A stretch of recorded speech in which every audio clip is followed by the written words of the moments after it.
All right, guys, another long form deep dive video. I'm not trying to make this around 2.5 hours, not 3 hours, but I can't usually help that. But we're talking about men's fragrances today, and these are 100 fragrances that defined the masculine style. So these are all men's fragrances launched from within the last 100 plus years to more modern offerings. And I've got them broken down into various categories.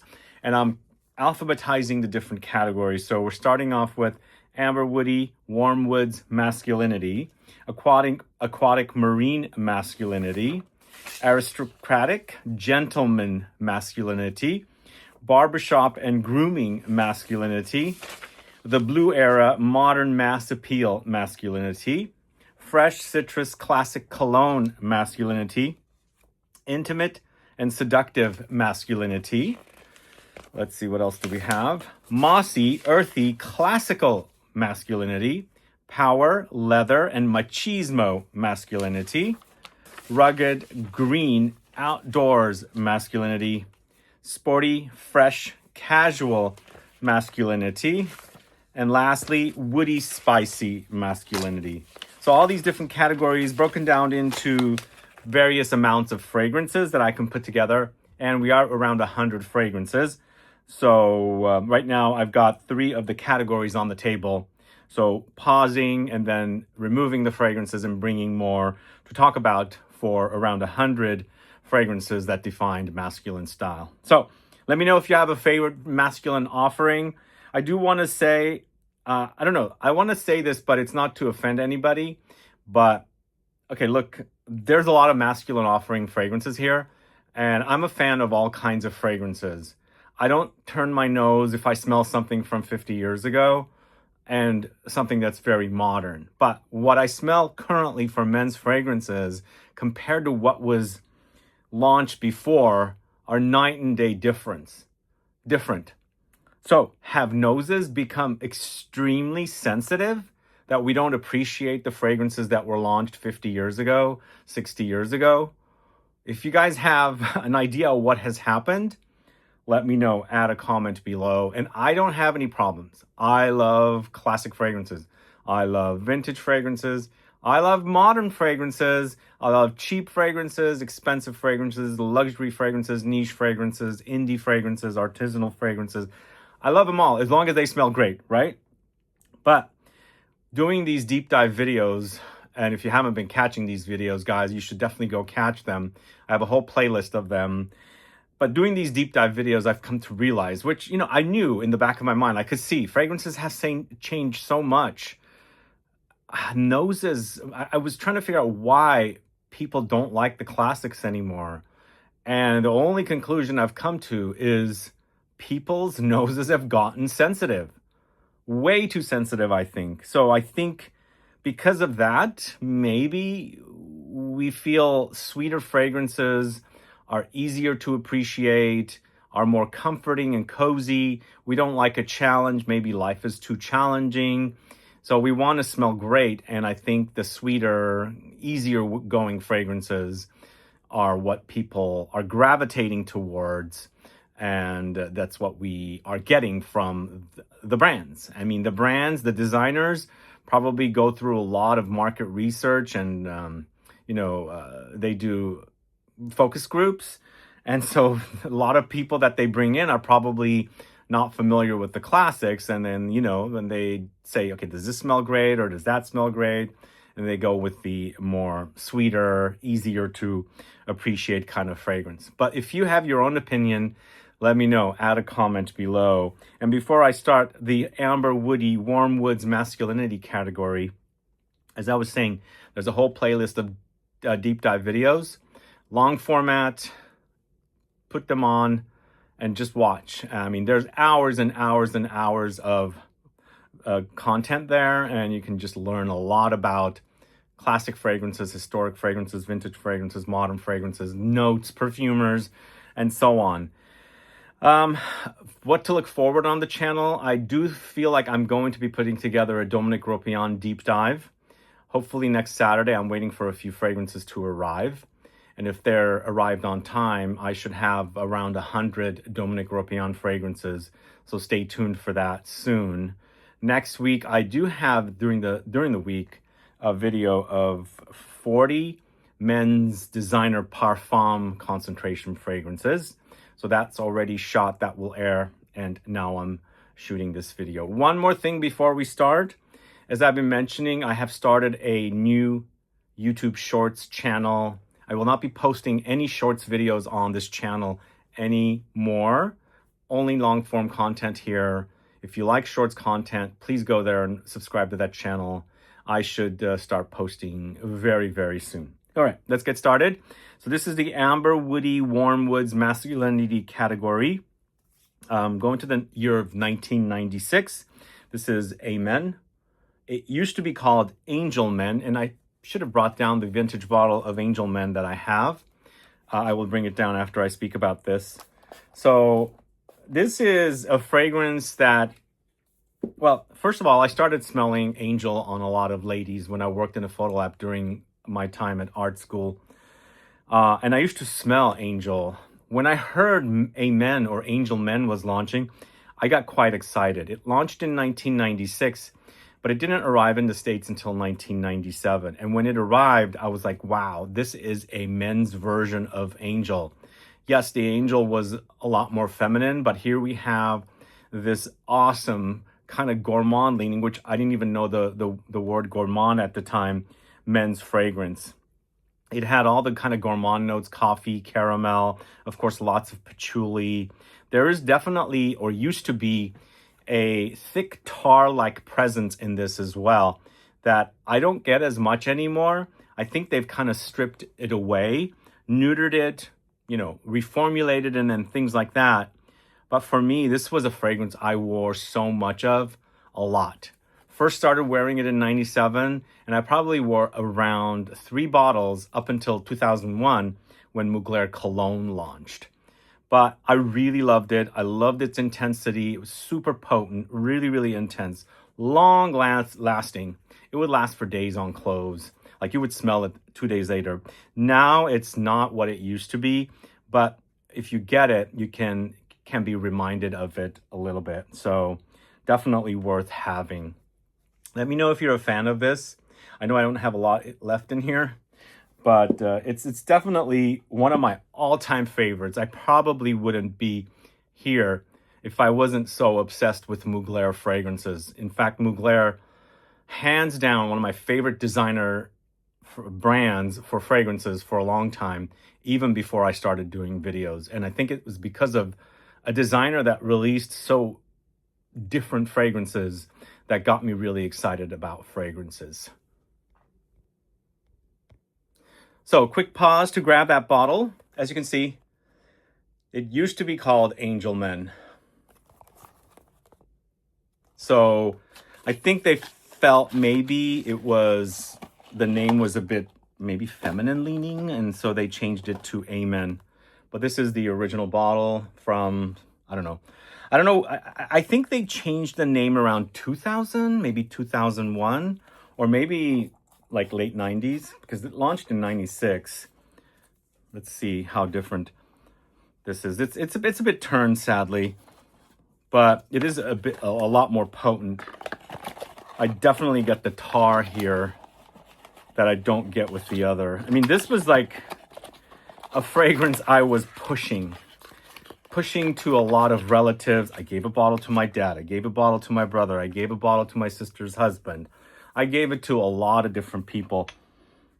It's definitely one of the best, but yep, definitely an iconic fragrance. Now it's not what it used to be, but you still have that reminder of the original. But let's go back 3 years. I thought this launched in 1994. I think I might have my dates a bit wrong. This is Animale Animale.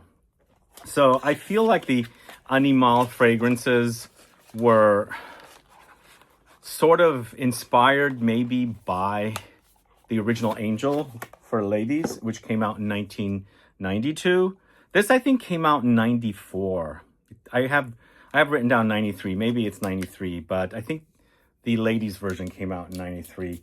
But if you have ever worn Animale Animale, you have a similarity to some of Mugler's fragrances. This to me reminds me a little bit of Pure Havana and Pure Malt, but it also has a lot of patchouli. And so I feel like they were either inspired by Mugler's Angel, kind of the gourmand craze. This is boozy, it's fruity, it's warm ambery, it's got patchouli, it's super sexy. I feel like also this bottle is probably from around 2012, maybe 2011. So it still smells great. It's not turned. I always keep it in the box. It doesn't smell as great as I remember it in the mid 90s. And Macy's used to sell this fragrance, by the way. I used to see it at Macy's, and it was something that they kept pushing on me. But this version seems a little bit not turned, but reformulated. It's a bit sharp, but to me, it reminds me of some Mugler fragrances, but it's way ahead of the time when Pure Malt and Pure Havana came out. This is more 1994, and Pure Malt and Pure Havana came out in the late 2000s, early 2010s. So I felt like there was some kind of a connection with Mugler without a real connection, if that makes sense. So that is another fragrance in the amber, woody, warm woods, masculinity category. But we got to go back to 1983 or 82. This is Aramis's JHL. Do you guys know this one? This is the male counterpart to Estee Lauder's Cinnabar. It's a cinnamon bomb. It's so super spicy, really spicy.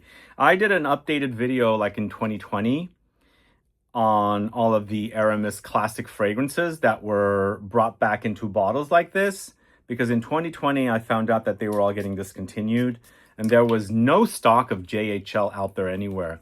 All the other ones, there were cheap, discounted prices. But this one I had to pay full retail. I bought a bottle from Dillard's of all places. It's the only Aramis they had, and it was JHL. And to me, it's super spicy, a bit fizzy, Coca-Cola-esque, resinous. It's cinnamony for sure. And I feel like there's lots of resins and amber notes in the base. But sad these fragrances are gone. I absolutely love these fragrances. My dad wore a lot of different Aramis fragrances. He wore the original Aramis, Tuscany Per Uomo, JHL, Devon. So these fragrances mean a lot to me. I absolutely love them. Aramis is probably one of my favorite houses. I hope they don't discontinue the original. There was a rumor it was. I posted about it here on the channel. Then Aramis got back to me on Instagram and said, it's not getting discontinued. But some of you have been messaging me and saying that I can't find it at Macy's anymore. It's not selling, so something's up. Maybe it is. Maybe the Aramis people didn't know. So if you don't have that fragrance, the original Aramis, which is in a category here, you'll see, get yourself a backup, because all of the original classic Aramis fragrances are disappearing, sadly, because JHL is nowhere to be found anymore. This is also a kind of fragrance that I don't have to worry about it turning fast. Deep, dark, resinous, warm, spicy, woody notes, ambery notes. So those I don't have to worry about. And it doesn't even have citruses up top. If it does, it's very faint. So those are what turns in fragrances quickly. I mean, my Angel Man is not smelling the best, unfortunately. But I think they last as long as they're kept in a cool, dark, dry place. This was actually sent to me by a follower on the previous channel, and I don't know what condition they kept it in, because sometimes people give me fragrances that they've had and it's been laying around and they turn faster. For me, I keep them in a cool, dark, dry place. So JHL is awesome. Let's go to the house of Guerlain Heritage. I realize I don't have the Heritage in the latest square bottle, format, but I'm hoping that Heritage becomes a parfum. I just recently answered a comment. Somebody said, I really want Guerlain Homme to be made into a parfum. So basically, there's only 3 outstanding men's designer offerings that still haven't received the parfum version or concentration. So we've got the Homme, which is not L'Homme Ideal, but it's Homme. We've got Heritage, which is one of my absolute favorites, and then Lidge, or L'Instant de Guerlain pour Homme Eau Extreme. So if they make those into parfums, I would be very, very happy. Really, really happy. But this is Heritage. It's amber woody, it's spicy, it's aromatic, it's vanillic, it's patchouli. To me, it acts a bit like an amber fougere because it's got a lot of warm spices. It's super sexy, very classy, very gentlemanly, one of the best. And in some of my videos on the channel, I actually was traveling in the south of France in the city of Cannes, and I was at a flea market and they had some vintage bottles, and I picked up the original beautiful, beautiful Art Deco bottle of Heritage. One of my favorite finds. It was two of them. One's a factice and the other one has the real juice in it, which has turned, by the way. But the bottles are just gorgeous. Look them up. Look up that video. But Heritage is definitely one of the best. Awesome, awesome scent. Launched in 1992. But going back to 1985. Wait, does this come out in 1985? This might be like 1986. This is the men's obsession. I think 1985 might be the ladies' obsession, but somewhere around there. Awesome stuff. This was actually given to me by an Uber driver. Go figure. Why? I don't know, but I said I love fragrances. They said, do you want that? I'm like, okay. I don't have a bottle right now. This takes me back to the 80s. Oh my God, it's so good. Super spicy, warm, resinous, ambery, woody, very distinct smell. To me, it reminds me of the ladies a little bit, but then it doesn't. Kind of like Amen. Both of them were super iconic fragrances. Angel and then Angel Men then became Amen. Obsession, and then of course Obsession for Men. There's a video I shot with the perfume bottle designer, Pierre Dinan. He talks about this fragrance and what Calvin Klein wanted to call it. So search for that video and watch that video because he designed that bottle, the original woman's bottle as well. And he also mentioned like when they launched that originally with the women's bottle, they launched like multiple variations. The Parfum bottle, I think, is the most beautiful. But of course, they launched the men's. And I think this version of this fragrance smells so good. And I have some Calvin Klein fragrances like Eternity for Men. I think the reformulation is pretty bad. But this, I don't know when it came out, this particular batch. But to me, it smells awesome. It totally reminds me of, the late 80s, I should say. I love that. It's super, super warm, spicy, very powdery, woody and ambery as well.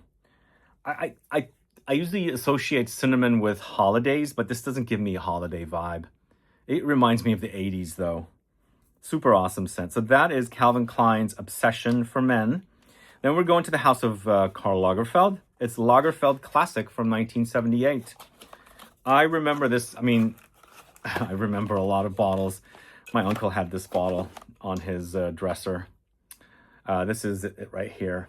I think this version is neutered for sure, but this bottle is very iconic. It's an amber woody style for sure. There's resins, there's spices, but also there's some aromatics that I'm smelling or picking up in this. There's greenness, there's herbal qualities, but sadly the reformulation is not that good. I've worn this a couple times after I bought it and I was disappointed because I bought Classic Gray first. There was a new flanker of this that came out like 4 or 5 years ago, and they were like at the discounter for like $30. So I bought several bottles of that. Then I thought, let me go back to the original, and it's changed. In fact, the reformulation is pretty bad, unfortunately. But Obsession is so good, and I got to look up the batch number on here to see when this was produced. But if that's like very current, it's quite awesome. But this, it's almost like just perfume water, not so much perfume oil. So it's diluted like, well, it's an eau de toilette, so it's pretty light. But then the Obsession for Men is also an eau de toilette, but night and day difference with how they smell. But going to the next fragrance, this is Oh, I think I skipped the... Going to the next fragrance. This is Eau de Parfum concentration. This is Boucheron's Jaipur Homme. Yeah, I remember the moments when I first discovered these fragrances. I remember Macy's, San Francisco, the ladies, not the ladies, I'm sorry. There was a Macy's men's and a Macy's women's here. The Macy's men's is where I discovered this, and I knew the associate, Barbara. I used to go visit all the time, and she would show me the latest fragrances. She sadly passed away, but this is a fragrance that I went in to buy another fragrance. I don't remember that fragrance, but I remember the time she gave me samples of this, and I was like wowed by it. It was like warm, spicy, very distinct smell, lots of amber and woods. It's so delicious. This is also a very recent formulation. It's a new bottle that I bought. And to me, this is also smelling great. It reminds me a little bit of Obsession because of the warm spices. But man, it's good. So super good. You can tell this is a stronger concentration because it's you can smell the concentration. It's not light and watery. Like the Lagerfeld Classic, I don't think I'll ever wear that because I don't hardly smell anything. Here with this one, it's good. But the thing is with the Obsession that I have, it's almost identical, but then the Boucheron Jaipur just has a more denser creaminess with all those spices, which I quite like, and it amplifies like the ambery notes quite a bit. But super awesome scent. It's a warm, spicy, amber woody. And we're not talking about amber woods like today. We're not talking about ambroxan here. This is like resins and amber and vanillic notes and spices together with woods, rather than amber woods like ambroxan and that kind of aquatic marine amber woods that a lot of men's designer fragrances have these days. I much prefer this over what they do. I mean, there's rare cases that I like fragrances like that, but for me, the real amber woody fragrances are the ones I'm talking about today. So we've got this next one, this Paul Sebastian's PS Fine Cologne. And I think this is also a fragrance that could fall into other categories, but I'm surprised how great this is. It came out in 79. The Lagerfeld came out in 78. This is an eau de cologne. The Lagerfeld is an eau de toilette. I get better longevity with this one in comparison to the Lagerfeld. And I can smell a lot more with the PS Fine Cologne in comparison to the Lagerfeld. Is really, really, the reformulation on that is super, super bad. But this, yeah, it's been reformulated, but, it's so good. Musky, aromatic, spicy, woody, amber. Yum. It's super delicious.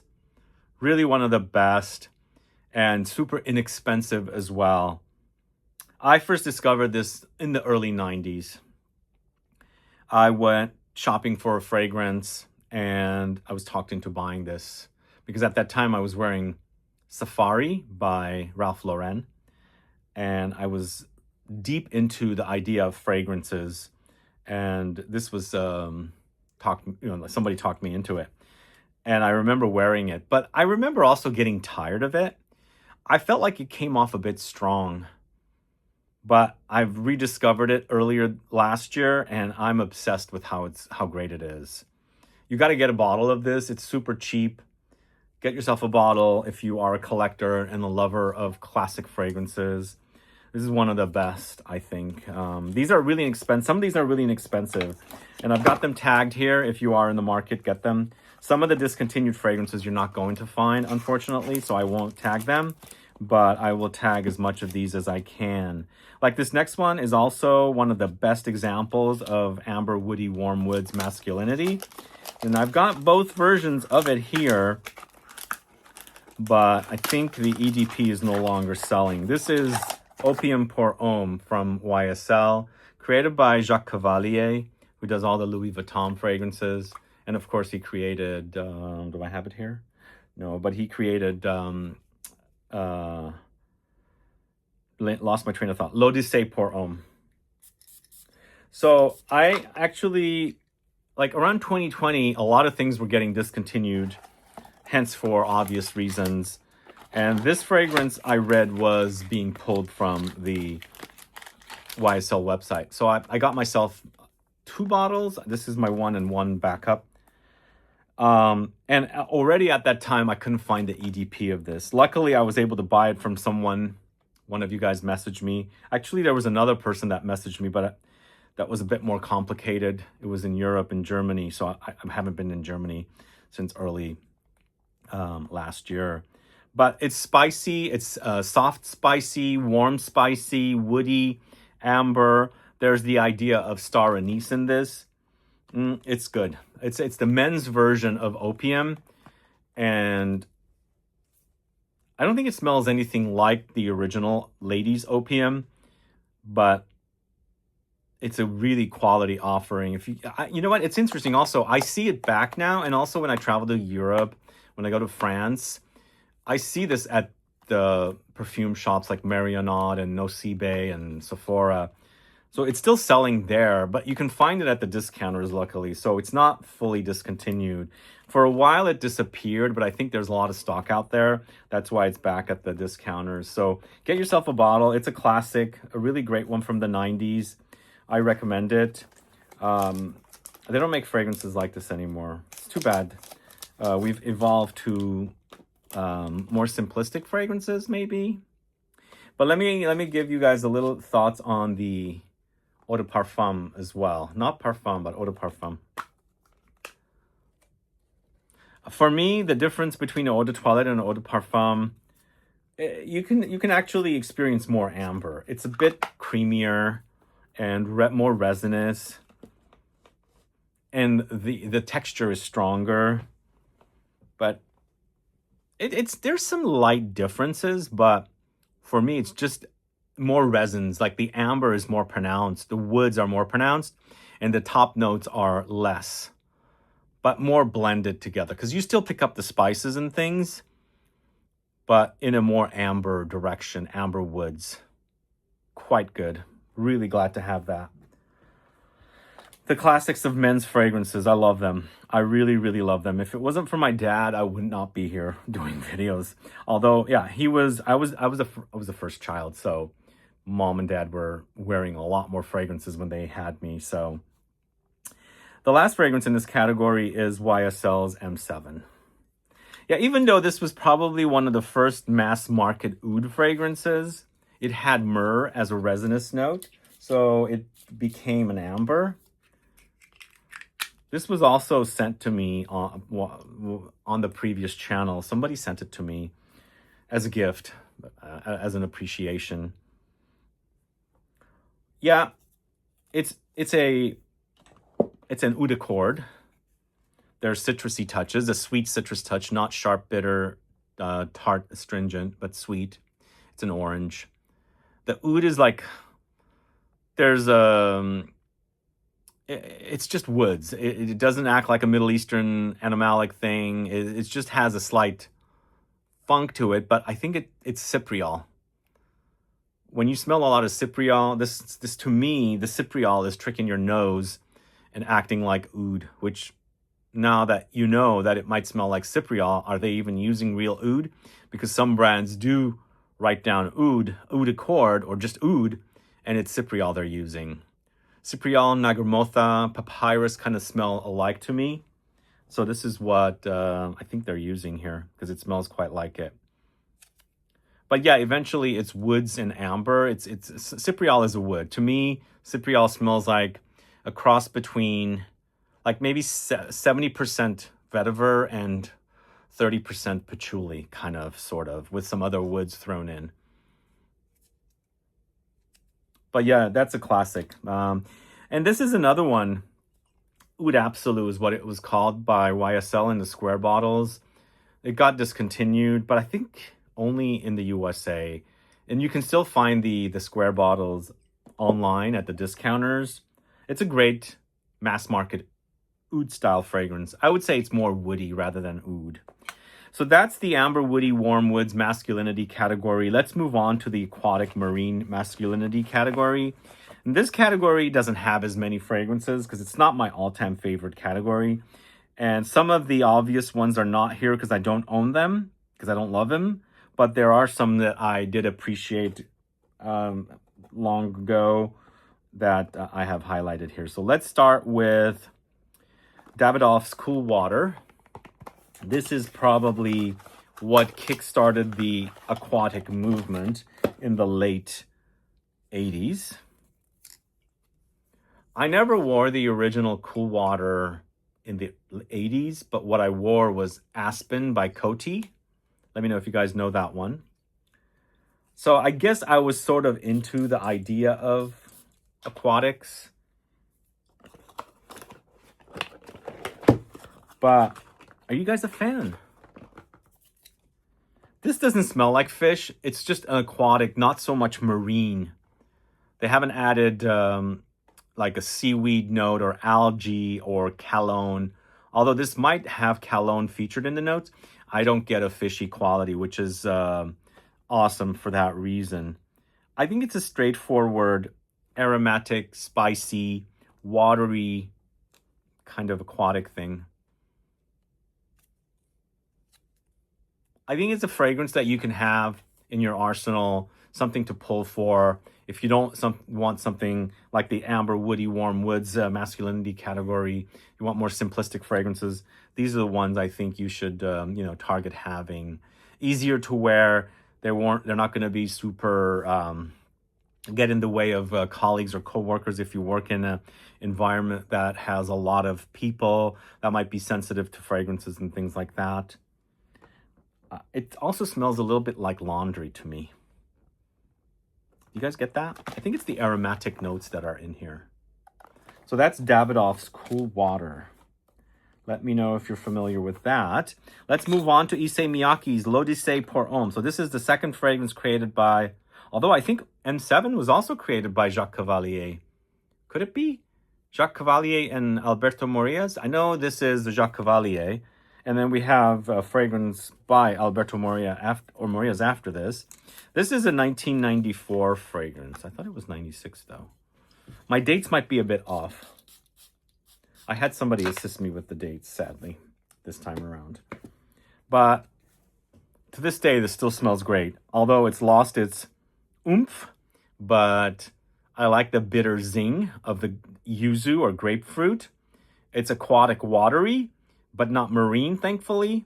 So it's basically a nice, tart, zingy, freshy that is super iconic and one of the best fragrances ever created, and probably the fragrance that Jacques Cavalier is known for. Whoa, that is gonna fall. But yeah, let me know if you're a fan of L'Odyssée pour Homme.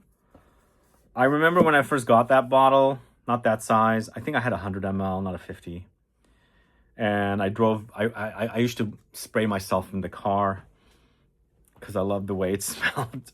What I liked about it is the astringency, the bitterness, the zing. It was super potent as well. Like really, like it had heft. It's kind of lost it a little bit. But I think it's still pretty decent. I think eau de toilettes back in the day were super strong. To me, now, eau de toilettes are the eau de colognes, even maybe lighter, like this next fragrance. But either way, that is Issey Miyake's L'Odyssée pour Homme. This is Armani Acqua di Gio. This, to me, was super, super hefty. But now it's water, perfume water. And my bottle doesn't spray very well, sadly.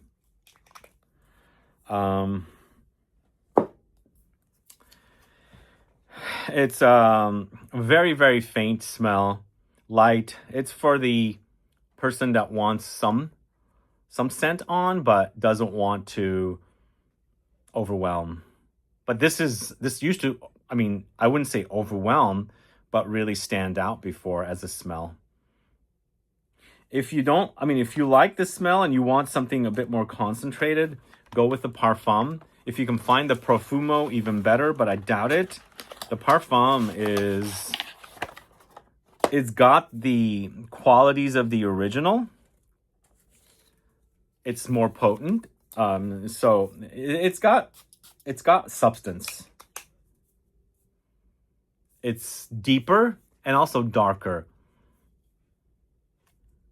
I'm getting used to this one. I do prefer the Profumo more.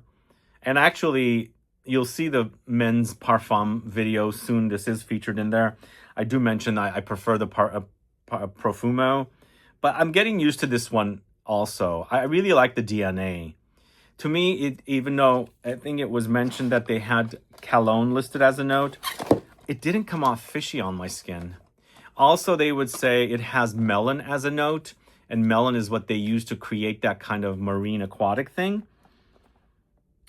But later, I think maybe my nose got more sensitive to cologne. I don't know what has happened, but when I first wore Acqua di Gio, the original, in 1997, I wore it for the first time. It didn't bother me. I didn't really pick up the cologne or any fishiness. But this version is so light, man. I mean, it's really, really light.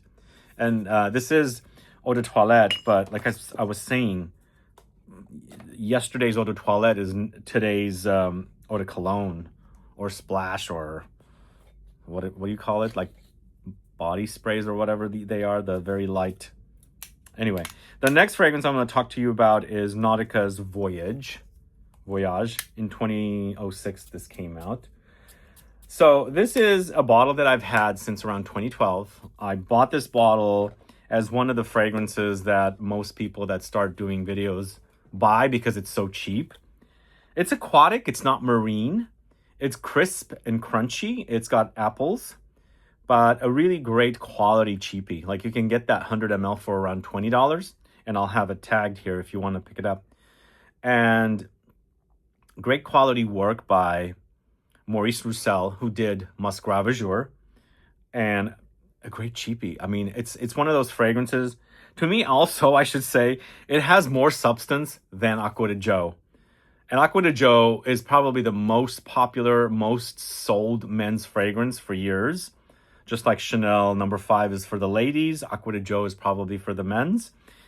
But to me, Nautica Voyage has more substance as a smell in comparison to Acqua di Gio. Yeah, it's not super marine. It's quite kind of green and powdery, but also very aquatic, fruity, and crisp. So that is Nautica Voyage. And then the next and the last fragrance in this category of aquatic marine masculinity, we're going with Calvin Klein's Escape. This is a fragrance I started wearing probably around 94. This also reminds me of Dolce & Gabbana's masculine bottle. Do you guys remember that? By the way, I went and smelled it at the Dolce & Gabbana store. I'm eventually going to buy that. It's been re-released along with Sicily.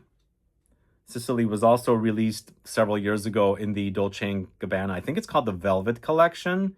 Now they have a separate collection, an offspring of the Velvet Collection, and masculine has come back. It's like $350 for 100 ml, so expensive. But I think the original masculine was in a bottle like this. Do you guys remember? But let's go back to Escape. This is the ultimate in fruity marine aquatic fragrances. Oh, it's so light now. Escape, Eternity. Really bad reformulations, sadly. But at one time, they were so super potent. I'm surprised that Obsession smells so good. I don't. Is it because of the deeper notes, whereas Escape and Eternity were more fresher? I don't know what the deal is, but this smells so watered down. It's like a dud. But this was like the ultimate in an aquatic, fruity marine fragrance. But man, so disappointing. Let me know if you guys are experiencing it with the latest batches. Calvin Klein is under Coty. You guys don't know Coty. And Calvin Klein, an American brand, one of the biggest American brands. I think the height of Calvin Klein was the 90s. Calvin Calvin Klein is under Coty, whereas Ralph Lauren, also another American brand, which is actually, I've read that they're having a resurgence in their fashion and things like that. That's why they're doing countless flankers of their fragrances. They're under L'Oreal, and but sadly, Calvin Klein's Escape is a dud. I wouldn't buy it, unfortunately. Don't waste money on it. No, at least the new formulations are pretty disappointing. All right, next we've got the aristocratic gentleman masculinity section of fragrances. So we're going to a vintage fragrance. This is also no longer sold in the previous formulation. It came in this beautiful glass bottle that was surrounded with a wooden frame. We're talking about Guerlain's Derby. This is a leathery, mossy, masculine offering. And I'm going to take out my vintage bottle, although it's not full. Who's a fan of this?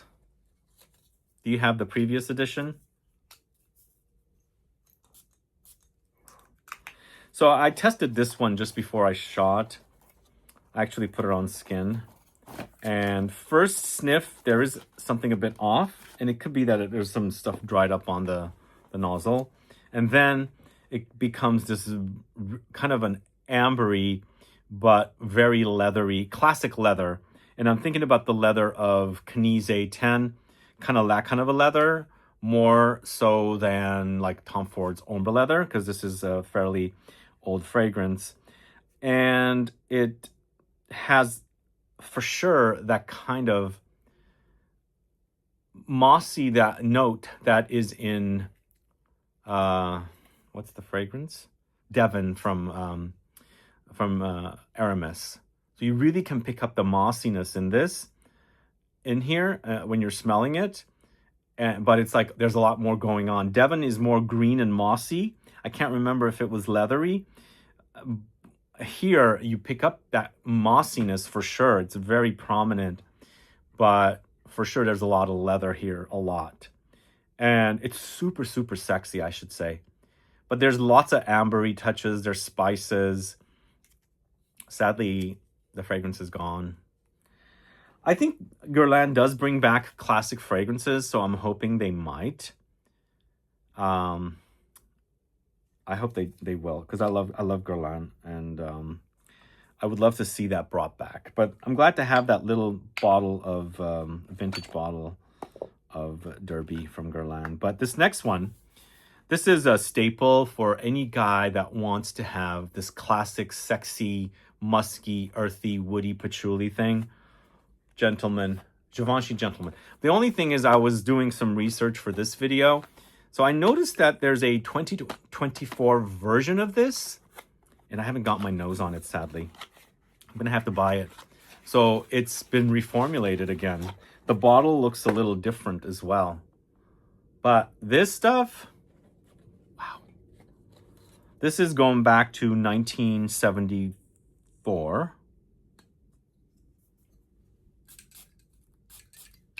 Who's a fan of this? This is nothing like the current versions of the Gentleman series.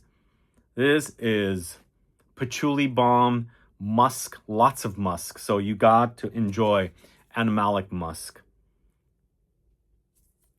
It could be distantly related to something like Aromatics Elixir 900 by Aramis. Also, it came out like 16 years prior to Balenciaga pour Homme, and it reminds me of it a little bit. But to me, these are some of the best classics. And especially for the fact that you can get this today and you like classic fragrances, rush out and get this stuff. It's so good. Super, super awesome. Again, I don't remember, well, not remember, I don't remember is not the words. I haven't checked out the current 2024 edition. I should just order a bottle and put this away. But this edition, which I bought probably like 4 or 5 years ago, is outstanding for what you get for a fragrance that's 40 years old.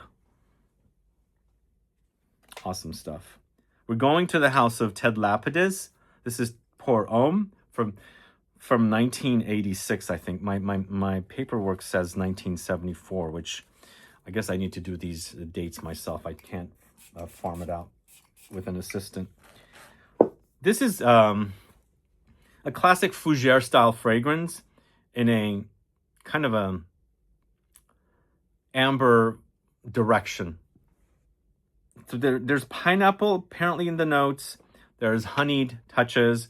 So those soften up the kind of really rough, aromatic notes and spices, and also some animalic funk in there. But I remember this was a pretty popular fragrance. And at the time, I always felt like this bottle was super awesome. For me, I'm a very visual person. What draws me in are, packaging, presentation, and a lot of these bottles are so awesome. Like, they drew me in and they made me curious to smell the fragrances. That's what happens. You have to make these most unique bottles. That's the first, contact for any fragrance. And people are excited for the way something looks. And then they smell and they go, oh my God, that smells good. Or, oh my God, that smells bad. For me, the bottle was always kind of cool. So that is Ted Lapidus Pour Homme. Next, going to something around that same time, Gucci Nobile. Who's a fan of this? About 4 years ago,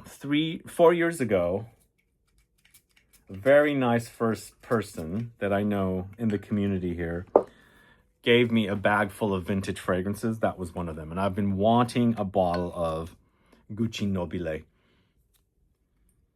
To me, it's distantly related to something like Drakkar Noir. It's a fougere, classy, spicy, woody, aromatic, fresh, but oomphy.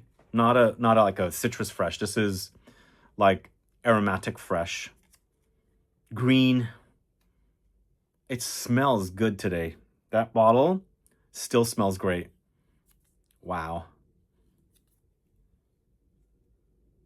Gucci Nobile. Who's a fan?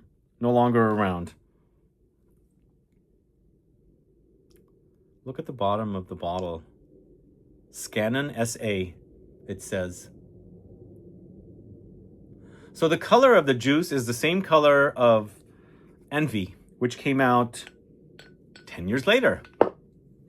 I'm not 100% sure the date of release for Gucci Nobile is 1988. If it is 1988, Envy came out 10 years after with the hiring of Tom Ford at Gucci. But Nobile is good. And now we've got Balenciaga Pour Homme. This is one of the best men's fragrances ever made. But to me, it's in the same family as fragrances like Gentleman Givenchy, even fragrances like this one right here, which is in the barbershop section of the video, Zino Davidoff. There's a lot of patchouli. I think even fragrances like Pasha de Cartier and Heritage too. But Balenciaga Pour Homme, super sexy. What do you guys think of the bottle? So Balenciaga Pour Homme launched in 1990. There's some funk in there. I don't think it's as much as the Givenchy Gentleman, but there is funk in there. This is sweeter than Givenchy Gentleman. There's a sweetness. I think there's more amber here. This also a little bit reminds me of a fragrance called Ligno from Jeroboam. Ligno is like maybe a cross between Givenchy Gentleman and Balenciaga Pour Homme, with more leathery musk from Castoreum. If you like animalic fragrances, you got to try the fragrance from Jeroboam, Ligno. I almost said Lignum. I don't know why. Ligno. But going back to Balenciaga Pour Homme, super awesome scent. Let me know if you guys are fans. Unfortunately, I bought this in a store when I was traveling, and during the travel, it ripped the box a little bit. And I know some people have 100 ml. That's a 50 ml. Is it a 50? Oh, it's a 30 ml, sadly. I can never find a 50 or 100, and I want a 100 ml bottle of that. So I think I have two 30 mls somewhere.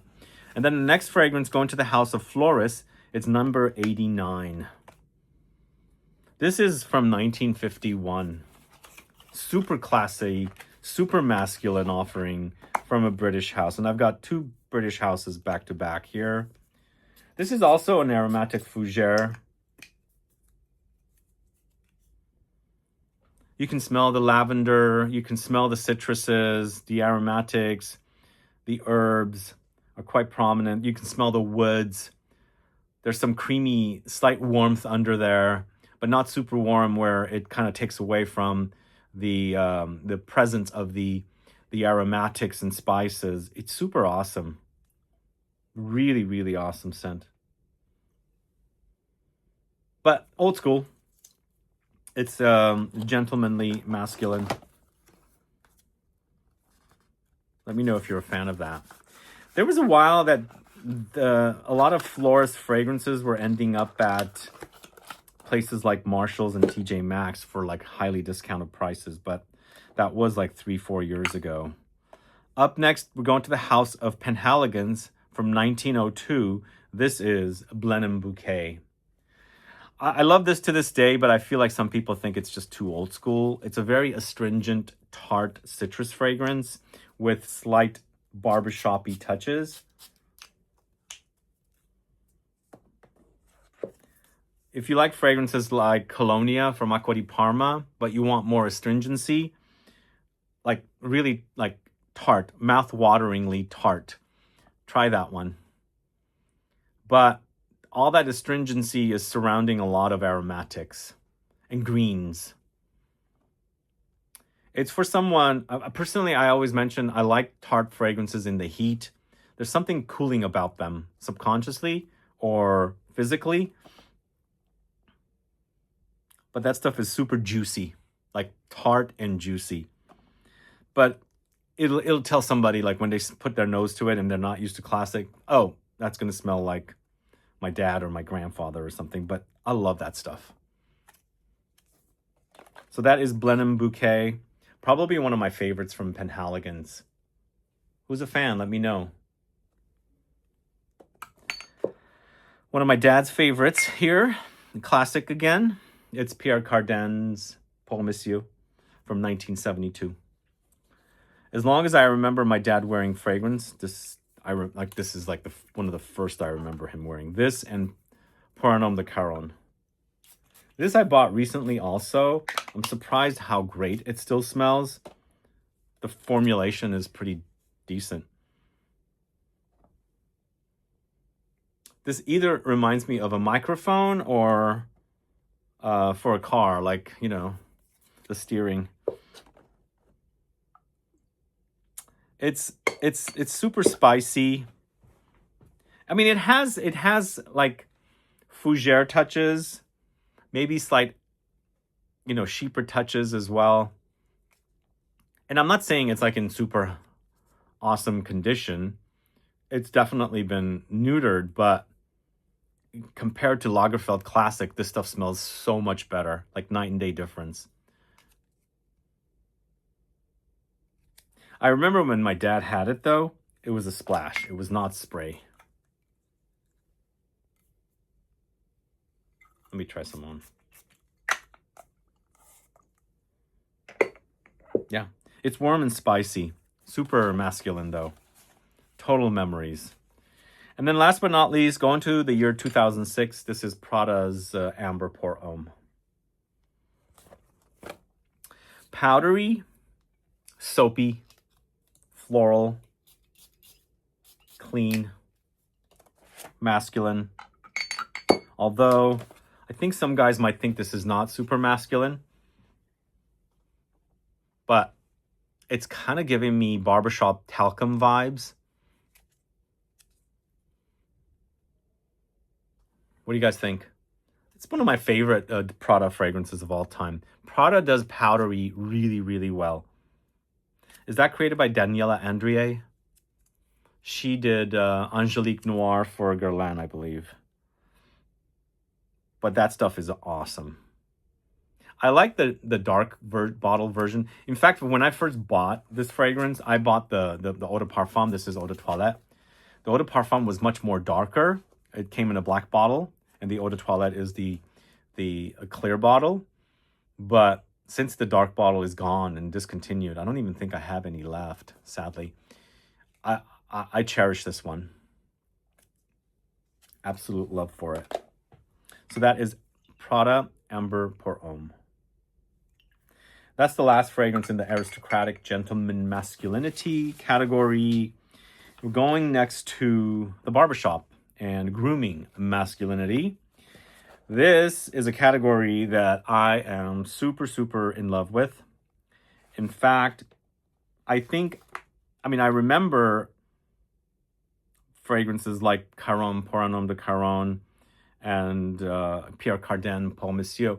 But for me, it was because of those fragrances and fragrances like the Aramis fragrances my dad wore, even fragrances like Polo, that I kind of got into the fougères of the 80s. So let's start with Fougère Royale. And again, this is a reinterpretation of the classic Fougère Royale created by Paul Parquet from 1882. This version is from 2010, created by Rodrigo Flores Roux. It's very aromatic and spicy. Lavender and geranium are king here. There's also carnation, coumarin, bergamot. Is it carnation or is it chamomile? Notes like that. But it's a classy masculine offering. Very gentlemanly. I get questions all the time about this Houbigant Fougère Royale. Some people ask, should I buy the Parfum or should I buy the Eau de Parfum? I would say just go with the Eau de Parfum. Don't spend this like triple the amount of money for a Parfum version. I can't tell much difference. In fact, projection is also not as good. It sits closer to the skin is what I'm trying to say when you get the Parfum. I think the Eau de Parfum projects more. I mean, the longevity is great, don't get me wrong, but why would you spend triple the amount for the Parfum edition? The original is where it's at. Just get that because it's super, super awesome. I absolutely love it. Very classy and gentlemanly. It's Fougère Royale from Houbigant. Then going to the house, more modern fragrance. Well, both of these came out in 2010. Well, the original Fougère Royale came out in 1882. This version that I just showed you was from 2010. And then Penhaligon Sartorial is also from 2010. I thought it was a little later. This is a Bertrand Duchaufour creation. A lot of folks say it's kind of like Faberge Brut, which this version sucks, I have to say. But this does remind me of the original Faberge Brut. It's aromatics, you know, lots of aromatics, lavender and things like that. This has beeswax in the notes, so it's sweetened up a little bit. Super awesome scent, man. I love that. This is actually an eau de toilette, I believe. This is not, yeah, it's an eau de toilette. It's not an eau de parfum. So it's probably not the best performing, but very classy. Are you a fan? Let me know. Add a comment below. I left off Beau de Jour because there's an uncertainty about that fragrance. But there's better fragrance. Well, not better, but there's more important fragrances. And for something like this, YSL's Rive Gauche pour Homme, and then the intense version.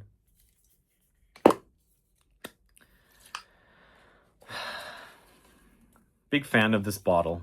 This bottle means a lot to me. It's quite iconic. And the first time I saw this shape of a bottle with this kind of design work in the blue color was a fragrance my mom wore, Rive Gauche Perfume. So for me to have a bottle myself was awesome when I first got that fragrance. It's a really awesome take on a fougere barbershop. This is also Jacques Cavalier. And I think he uses star anise in this one. I hate to say, I bought the Intense. There was also a third flanker. It's a similar bottle. It was white color, not black, I think, from what I remember. Look at this one.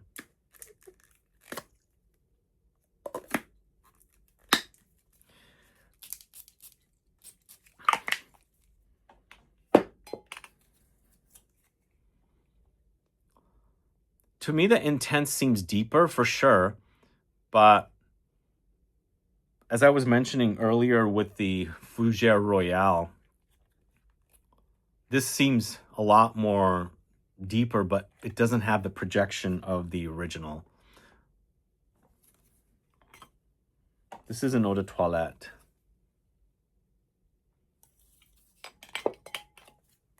This is an eau de toilette Intense. Wouldn't they just go with eau de parfum? But I love it. So I think that launched in 2003. Was Tom Ford there at that time? I think he was involved with that. And then also, was he? I don't remember, but I think he was. He was involved with M7, and I think he was involved with that. And then he left YSL. I don't think he lasted there too long. I don't think he got along with Eve. So after, like, towards the end of the 2000s, the YSL reformulated a lot of their fragrances, like M7, this, Jazz, and Paul Monsieur, and maybe something else. They put them in the square bottles, and that collection ran until the end of the 2010s. I remember when I heard that Rive Gauche in the square bottle was completely getting discontinued around 2019, and it's a disappointing, but I think it's because I don't think there's a large market for this fragrance. Maybe that's what it is. But I love it. It's an awesome scent. It's a more modern fougere, for sure.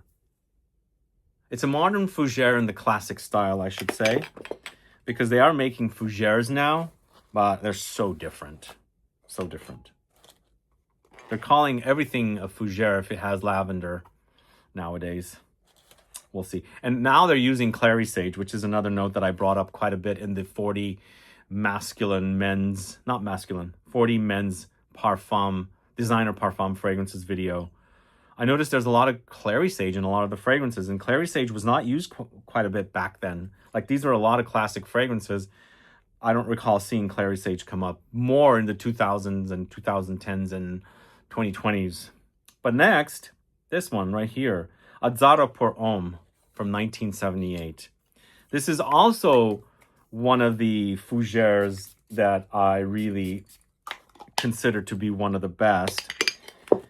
I think because they use that licorice or anise note again here. They use it in Yves Saint Laurent Rive Gauche pour Homme. They use it here as well, but they're night and day different kind of fougère fragrances.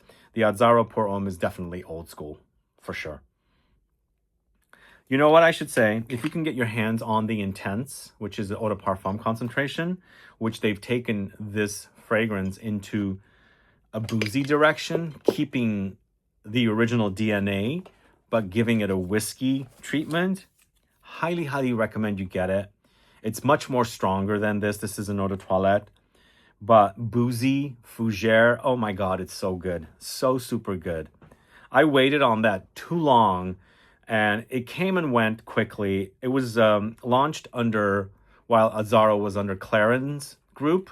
Klein's group controlled Mugler and Azzaro fragrances up until like 2019, 2020. And they launched that Intense version of Azzaro pour Homme. It was so good.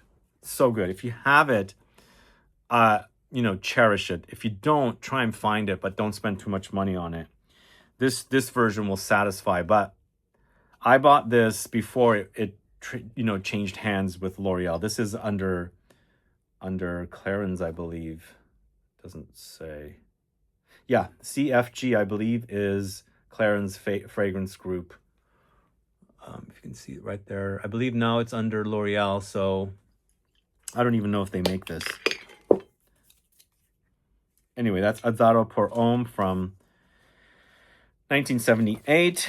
Next, we've got Davidoff Zino Davidoff. And this is from 1986. Michel Almerac. And this is also a fragrance in the ballpark of Givenchy Gentleman, Balenciaga pour Homme, Guerlain Heritage. I get similarities. This is a fougere style, and this actually is like amber fougere more. It's quite aromatic.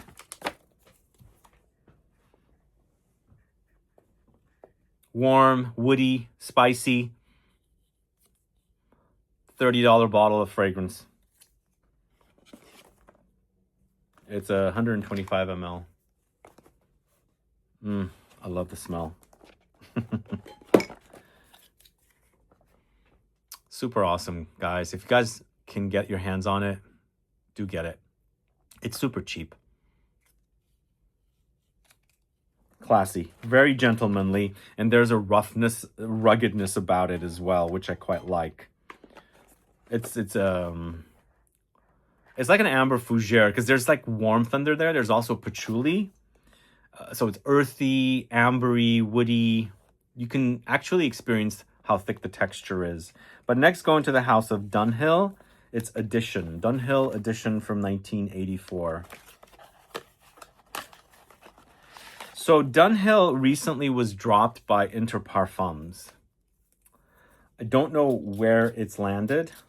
So if you're a fan of Dunhill, there's an uncertainty about this brand. So we don't know where or who's going to create their fragrances, take over. They might even discontinue everything. Get yourself bottles right away. And this version, sadly, is pretty weak. Let's see. This is, this is under Interparfums, as you can see back here. So Interparfums dumped Dunhill. I'm not sure why, because they had such great success with Icon. That fragrance was popular. They made 5 flankers of it. Then they launched all of the more upper end niche style fragrances, and Indian sandalwood in that collection is my favorite. One of the best sandalwood fragrances, hands down. Super creamy, lactonic, cozy, comforting. But yeah, they got dropped. And I still don't know who has the brand. This is unfortunately super weak, aromatic, but very fresh. I think the reformulation is pretty bad, unfortunately. It's kind of a similar story to the Lagerfeld Classic. Oh, this is also under Interparfums. Yep.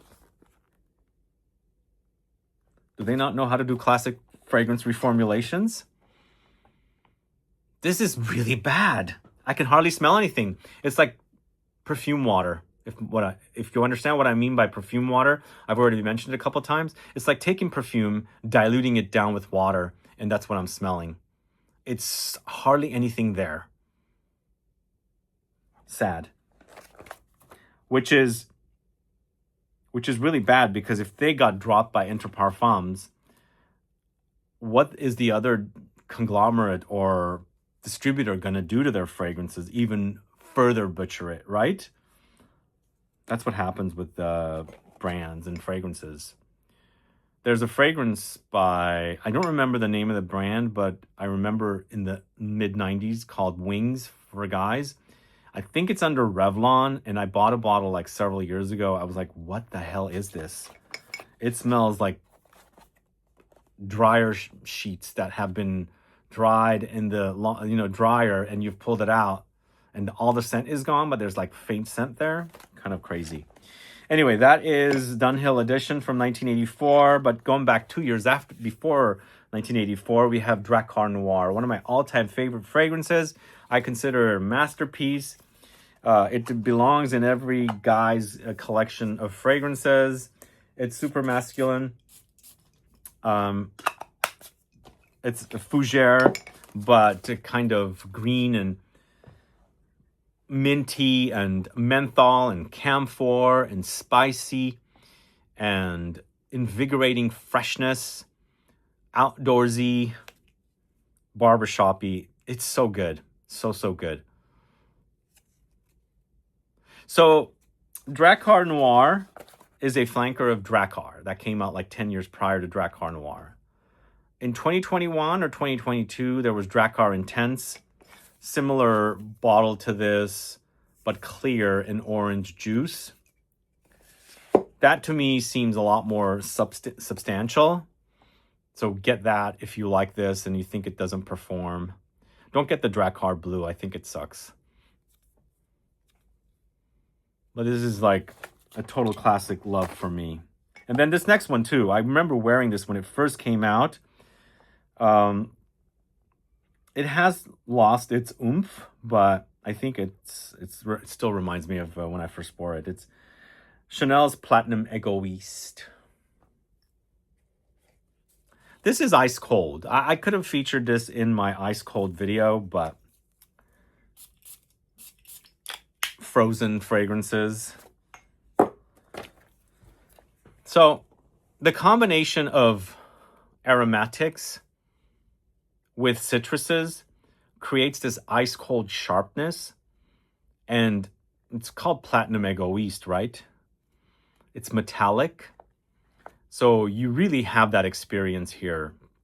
And I remember it way back in 1993 when I first started wearing it. But I remember it also being super potent, not as weak like this. But lots of aromatics, crisp, green herbal, frozen, icy, fougere, barbershoppy. And Chanel doesn't make a lot of flankers. They never made flankers of, well, I don't really consider Egoiste and Platinum Egoiste related. They're completely different fragrances.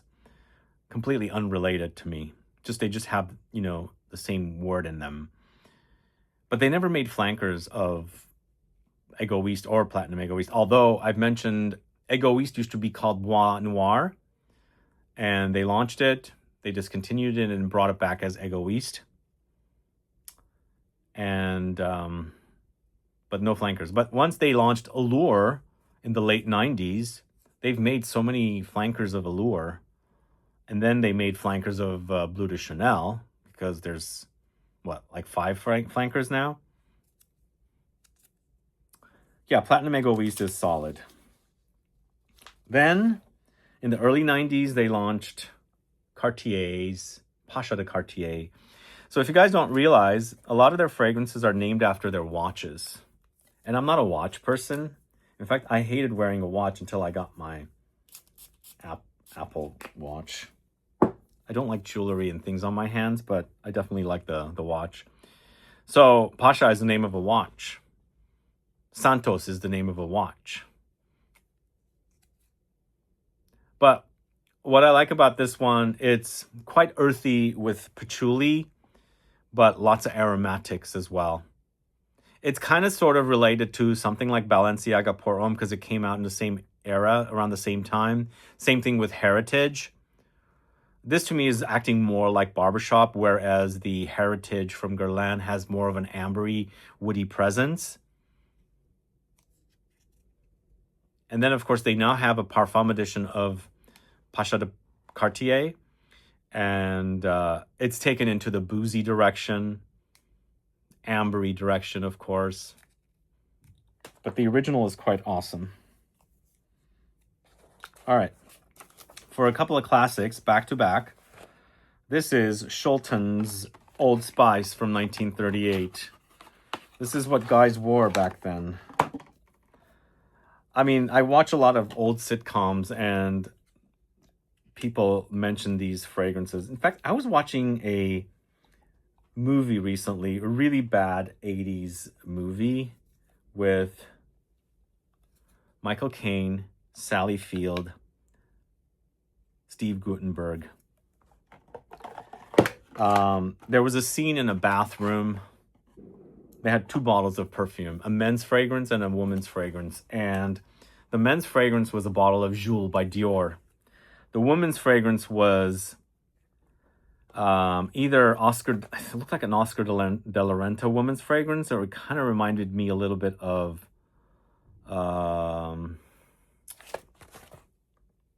what's this called? L'air du Temps. So it was interesting. I always look at things like that, details in movies or shows, and see if I can remember what the fragrances are. But it was nice to see a bottle of Jules from Dior in there, which was very recognizable. Going back to the Old Spice, very barbershop-y, very old school. It's a splash bottle, and it has you know, aromatics and spices. It's very fresh and kind of cooling. So I think that's the reason why they used it as a, you know, kind of scent to scent the face with after it's been shaved.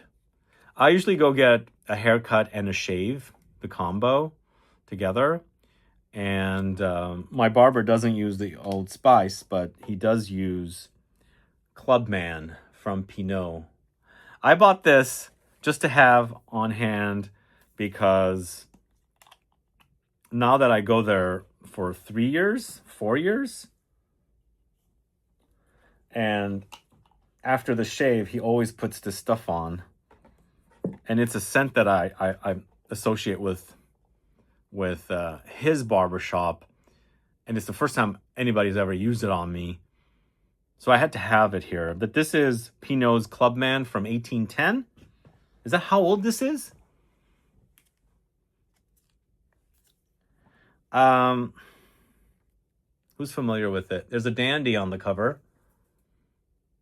It does say aftershave lotion.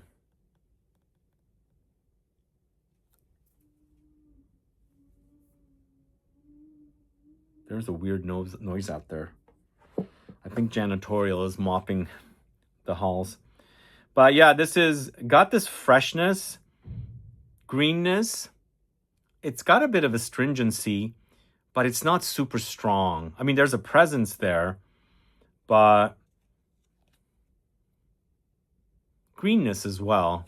I think coming from aromatics, but it's got a very barbershop-y smell. But to me, it doesn't smell like things that I've smelled, like the more of the modern things. It's maybe more similar to Old Spice, but it's quite different. I'm surprised it's lasted that long. I used to see it everywhere, but I went looking for it at freaking Walgreens.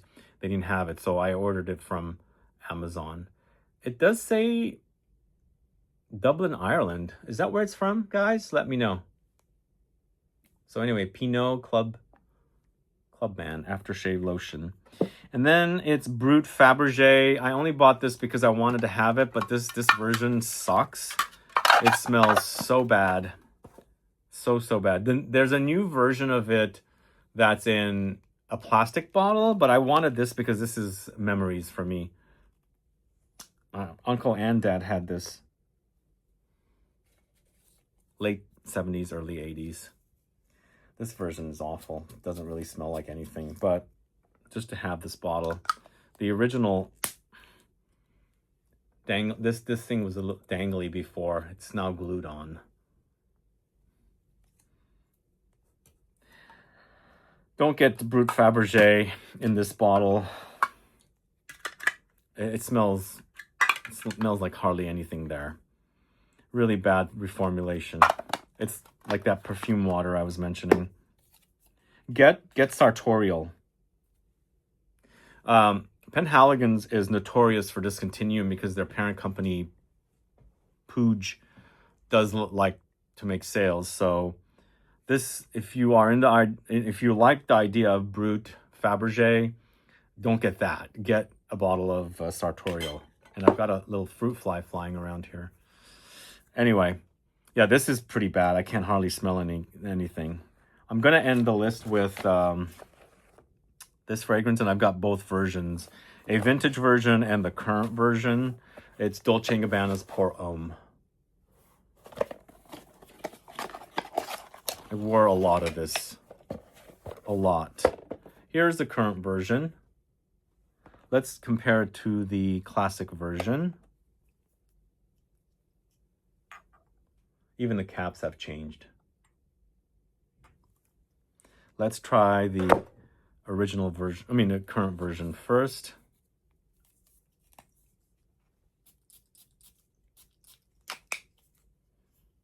Oh, it's so light. Oh my God. I don't even know why they sell it, because that's really bad. I mean, I used to kill my nose wearing this stuff.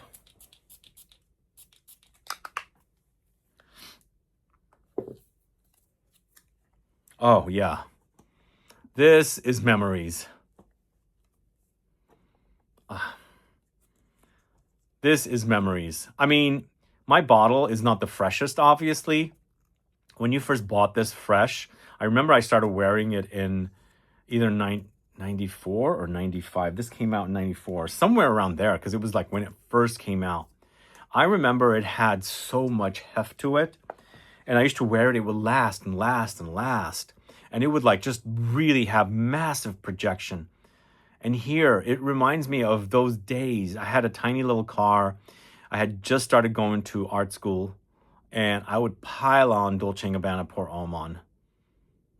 Those memories are great. But this version is not what it used to be, guys. Sad. Yeah. Reformulations kill fragrances. Destroy them permanently. This is so good. So good. It's a tester. It says tester. But one of the best fragrances of the 90s. All right, so that's the last fragrance in the barbershop and grooming masculinity category. Then we're going to the blue era, modern mass appeal masculinity. All right. We're starting off with Chanel Bleu De Chanel. So Bleu De Chanel is not a fragrance I got into right when this launched in 2010. I never got excited with the blue craze at that time, because in the 2000s, I switched, like I was on burnout from Mugler because I was wearing a lot of it and it was so potent. Then I got into Mugler Cologne. Around that time, I also got into B-Men. Mugler Cologne kind of won me out, but B-Men is, I consider one of the best. And then I discovered Jo Malone. And Jo Malone had all these like simplistic fragrances, and I was starting to collect them and wear them, layer them, because they used to push that layering thing. And then I was like, you know what? This is just not working for me. This is not fragrance. It's light. It doesn't last. I want potency.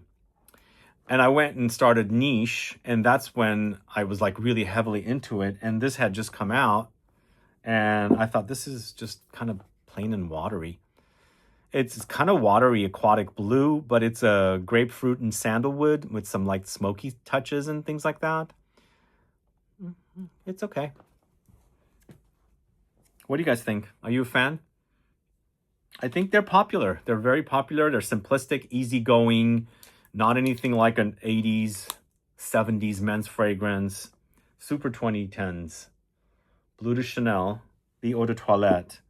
Then Dior Sauvage.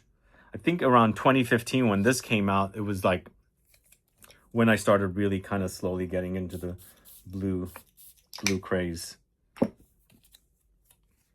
I much prefer Dior Sauvage over Bleu De Chanel, honestly. There's something super sexy about the DNA of Dior Sauvage in comparison to Bleu De Chanel. Dior Sauvage has a great, amazing trail. And on somebody's body, if they're projecting it off of their body, mixed with their chemistry, it's super, super sexy. And if I had to pick, there's only two fragrances I can have between Bleu De Chanel, EDT, Sauvage EDT, I would hands down pick Sauvage. But there are better fragrances out there in comparison to Sauvage, so I wouldn't do that. But I do find if you want something simplistic, musky, because there's a muskiness about Sauvage, especially when it's blended with your own chemistry. You know, it's aromatic, it's fougere, it's ambroxan, it's ambery notes and spices, things like that, citruses. But it definitely has a great trail it leaves. It's a super sexy trail. So that's what I like about it. But it's not one of my #1 choices for fragrances. And I'm throwing this fragrance in the blue mass appeal blue era. It's Creed's Aventus. Creed's Aventus, created by Jean-Christophe Hérault, who just did Dolce & Gabbana's The One Parfum. I think my bottle's a bit turned, sadly. First blast, few seconds, it's a bit off, but later it becomes... This is not the fruitier batch, by the way. This is more of the woody batch. Not so smoky. There's a slight darkness about it, but it's about pineapple. It's a modern Chypre style, mossy, woody, spicy, fruity, citrusy. And I keep dropping my strips. But that's Creed Aventus. And then Montblanc's Explorer. Is this Explorer? Yep, it is. This was inspired by Aventus.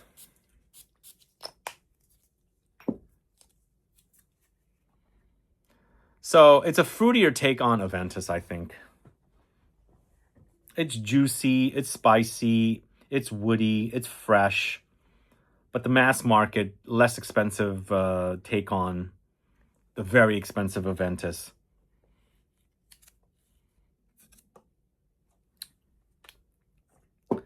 There's been way too many flankers. I'm not flankers, but inspired fragrances of Creed's Aventus. I think when brands see success, they try to copy it or emulate it. And then YSL's Y Edp. That's the last blue mass appeal masculinity collection fragrance.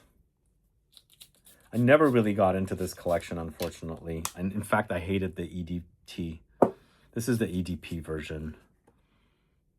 It's a bit better, but to me, it smells like it has something like marine aquatic that was in Invictus, which I could have probably put it here too, but like, it's one of my least, that's like one of the worst fragrances to me. This is a bit more quality, I think, but nothing I would write home about. What do you guys think? Do you like the Y collection from YSL?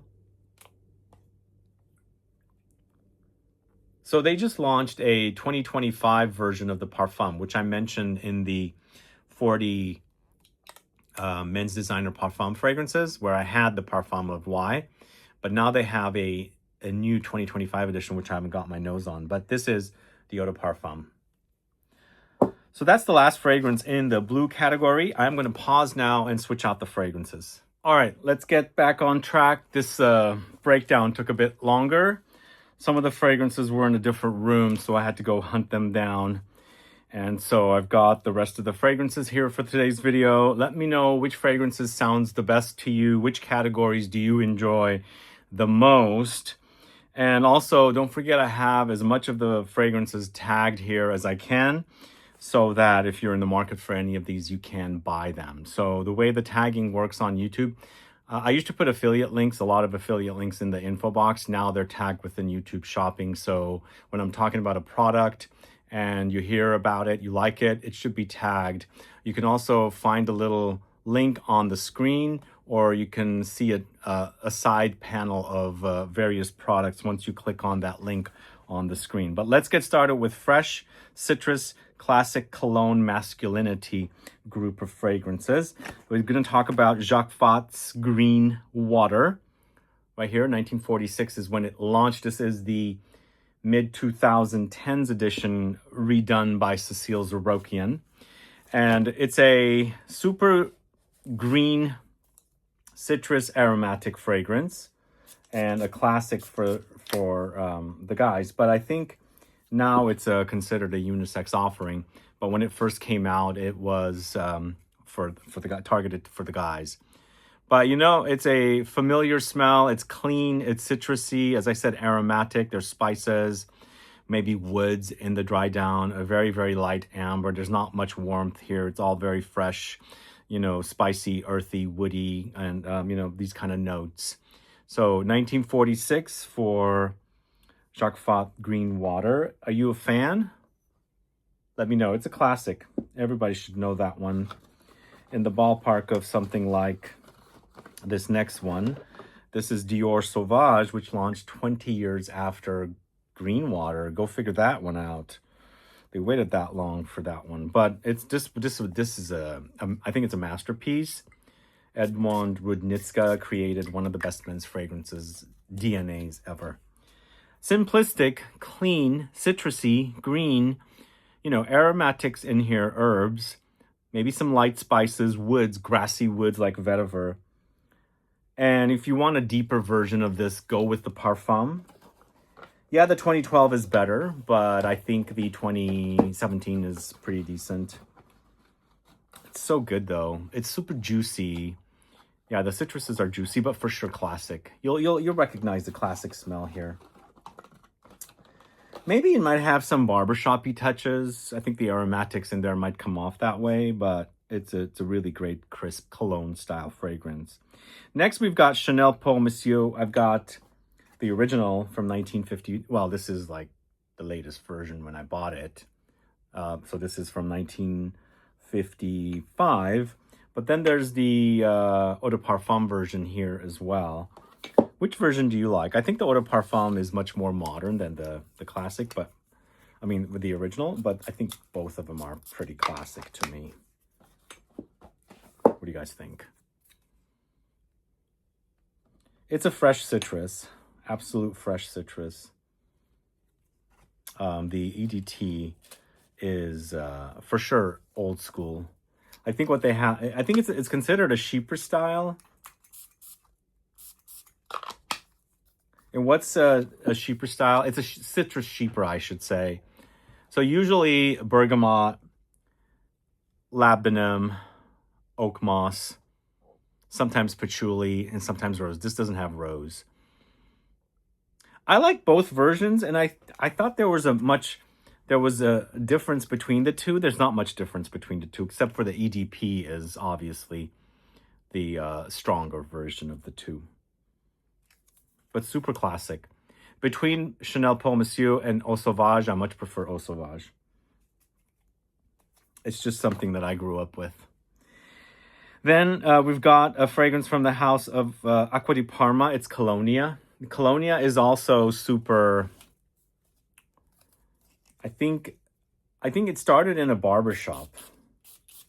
Or in Italy, it was a fragrance that they splashed on. It's an eau de cologne style. And once again, there are barbershop-y touches here. So there's aromatics for sure. Maybe lavender or other herbs. But lots of citruses. It's quite juicy. It's crisp. It's fresh. It's an eau de cologne. So it's not very long-lasting. But in the end, super awesome scent, I think. If you think this is not very long-lasting, there is the new version that I've been talking about that came out last year. Il Profumo, I think that's what it's called. And it's much stronger. So this is eau de cologne. It's an eau de parfum. So you can really smell how thick and concentrated the new edition is. But I love that DNA. It's an awesome DNA. It's Acqua di Parma's Colonia. Let me know if you're familiar with that. Up next, this is something that everybody should know. This is 4711, the original. I haven't been to Germany since 27. No, I was just in Germany. What am I saying? I was actually in Austria earlier last year, and I stopped into Munich for one day. And I also stopped from no, not Stuttgart, from someplace in Vienna. I mean, someplace in Austria. I went to this lake town in Germany. So I've been, but I haven't spent a lot of time because I just spent like one day each time I went to those two cities. So I need to go back. And what I'm trying to lead up to is the 4711 is so easily to be found at all kinds of drugstores and things like that. The Mugler store is one of my favorite stores. I'm surprised how much fragrance they have there. And the 4711 is super lightweight. It's a eau de cologne. It's aromatic, it's spicy, it's citrus floral, and lots of juicy citruses and greens. You can totally smell the orange blossom in here, the citrus florals. It's so awesome. And it's a cheapie. You can get so inexpensively. You can get a giant bottle of this for maybe $100, but it's giant, like super giant. I don't have one. I should get one for here and put it somewhere. It would be a nice display. But that's 4711. Readily found in Germany. And also there's if you go to the city of Cologne, there's the Gian Maria Farina brand, which supposedly is even older than the 4711 brand. So I don't have any of their fragrances because I haven't been to Cologne since maybe 15 years now. I definitely need to go back. They have really good beer there too. I think it's called Kolsch. Is that correct? Correct me if I'm wrong. But going to the house of Guerlain next. This is Eau de Guerlain. This is also an Eau de Cologne. Super awesome scent. It's lightweight, so it's a very, very light fragrance. Very classic, but very clean citruses, citrus flowers.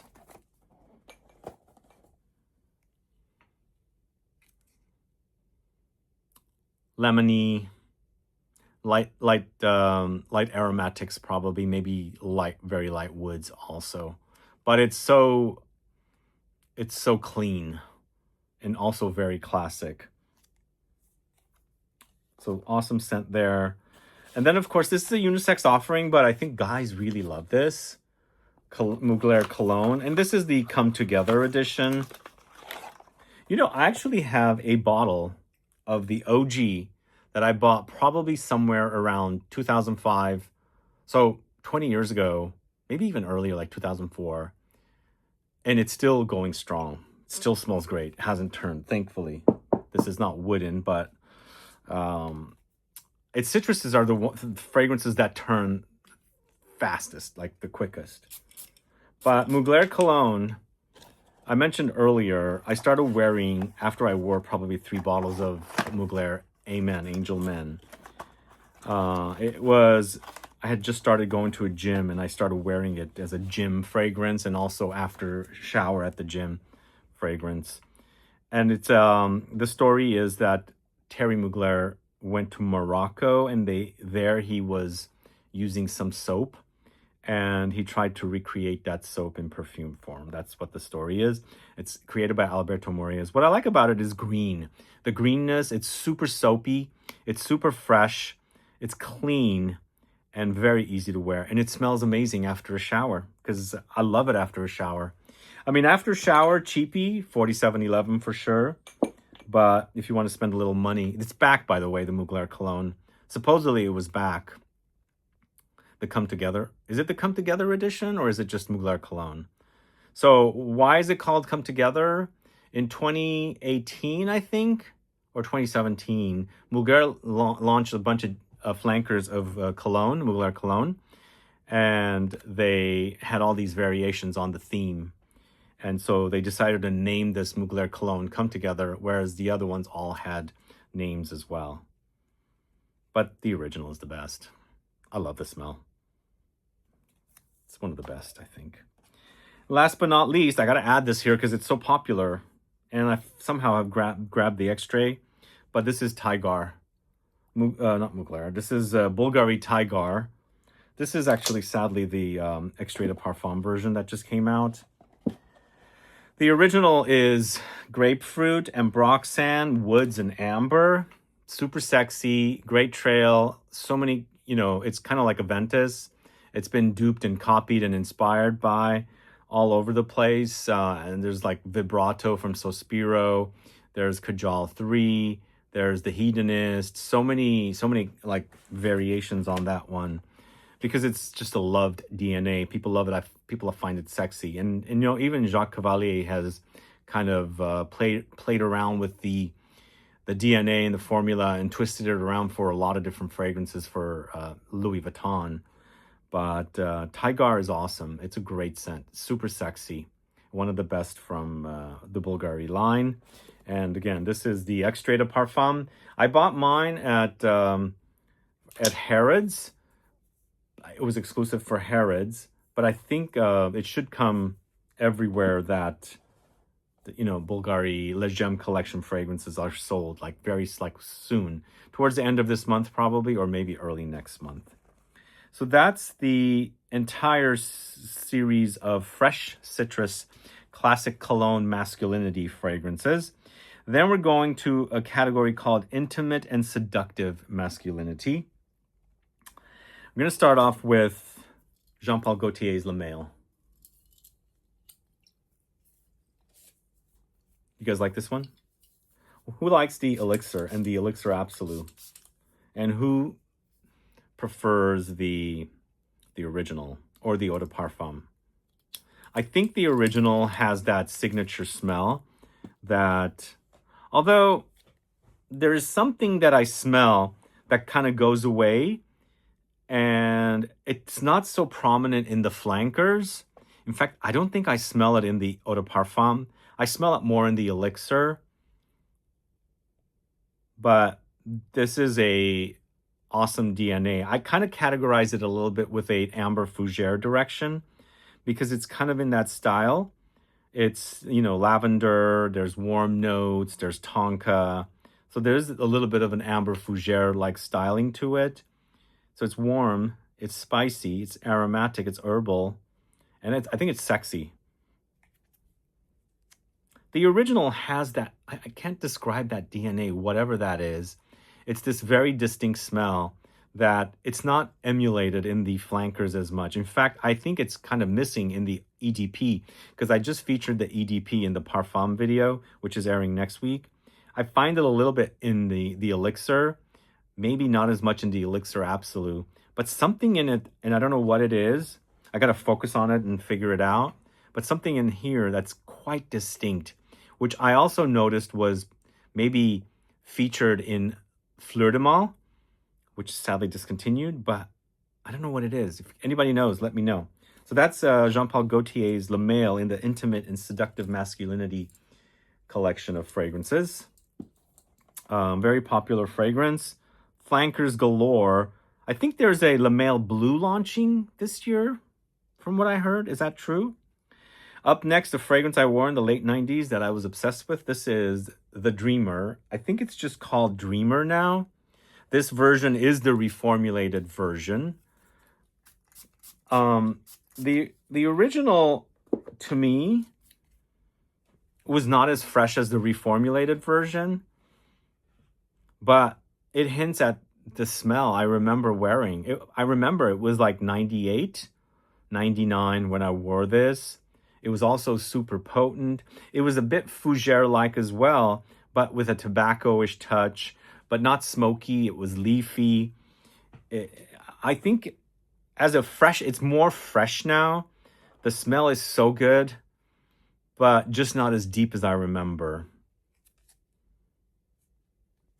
Just like the, I found it to be Dolce & Gabbana pour Homme, which I just spoke about, Dreamer, The Dreamer, and then also there was Moschino pour Homme. These three fragrances I felt like were kind of similar. They were tobacco-ish, fougere-like fragrances, and I wore all three of them. I have a vintage bottle of Moschino pour Homme, and of course the vintage bottle of Dolce & Gabbana pour Homme. I don't have a vintage bottle of The Dreamer, unfortunately, but to me, I think this reformulated version is a great freshie. It's a leafy tobacco, maybe a floral tobacco, lightly aromatic, spicy. I find it to be super sexy and totally reminding me of the late 90s. So almost 30 years old here for the Dreamer. I think it's one of the best fragrances from Versace. I think it came out or probably worked on during or just before Versace was assassinated. So I think it has its touches. I think Versace fragrances I've not been a fan of as much post Versace himself. Maybe onto the 2000s into the early 2010s. I don't find Versace fragrances to be all that great. But in the 90s, they had amazing scents. Really awesome scents. So let's move on to the house of Guerlain once again. This is Habit Rouge, one of the best men's fragrances ever created. In fact, I just featured it in the Parfum Fragrances video. Stay tuned for that to air. I shot that before this, go figure, because sometimes I don't have the time to shoot a 3-hour video all at once. So I end up shooting a shorter video. But this is the EDP version here, and in the new bottle, obviously. The EDP was launched in early 2000s. Is that true? So I don't think they had an EDP up until like the early 2000s. 2001? And post 2001, so what I have read online, Habit Rouge got reformulated in the early 2000s. At that time, they also launched an EDP version. And later on came a lot of flankers. There was also a sport version, a low version, Leau, apostrophe, Aeau. This is the EDP. I was preferring the EDP for a long time. I'm kind of like into the EDT a lot more now, but I'm obsessed with the Parfum. The only other flanker I know, I think I have a sport edition. Or maybe I don't have the sport. I think I have the low, and I have a version called Dress Code. And the Dress Code version came out around 2017, 18, somewhere around there. 2017, I think. And that version is also kind of close to the Parfum edition. But the Parfum, man, it's so good. The only other version that I think you guys should seek out if you can is the Rouge Privé, where they took Habit Rouge into this super animalic leathery direction. They're so good. The only one I cannot stand is the L'Instinct. Oh my God, what were they thinking with that version of Habit Rouge? It's awful. Awful. But this version is great. The EDT is great. The Parfum is amazing. If you can get Rouge Privé, get it because it's so damn good. I think it's long gone though. But one of the best men's fragrances of all time. It was supposed to be a men's take on Shalimar. Up next, Caron pour un homme de Caron. If you can see, these are kind of warmer fragrances, more like the theme, the intimate and seductive collection. And this fragrance also, this is Caron pour un homme de Caron. This and not Cartier. Pierre Cardin. Pierre Cardin Pour Monsieur and Caron pour un homme de Caron. Two of my dad's staples. It reminds me of him so much. This lavender, very much like the way he smelled. When I was I was not even 10 yet, probably 6, 7. And then just after that, it was Pierre Cardin. But this is like amber, lavender, maybe vanillic touches, musk, slight bit of rose. Once again, it's kind of like in the amber fougere style. So you can see the fragrances in this series of fragrances. They're kind of similar. They have similarities, I should say. But such a great classic. Caron pour un homme de Caron. This I bought a few years ago in France. One store, I think, in one of the cities I was at, because I needed a new bottle. And this used to be readily available at discounters. You can get it for like $45, $55 for 120 ml. But the brand was bought by a very wealthy family, and I always forget their name. But anyway, it was bought by them, and there was not a lot of stock overstock, so there was not any discounts available. So since that buyout, the juice color has changed. It's a bit more like winter green instead of the green, because I bought 2 bottles at the same store.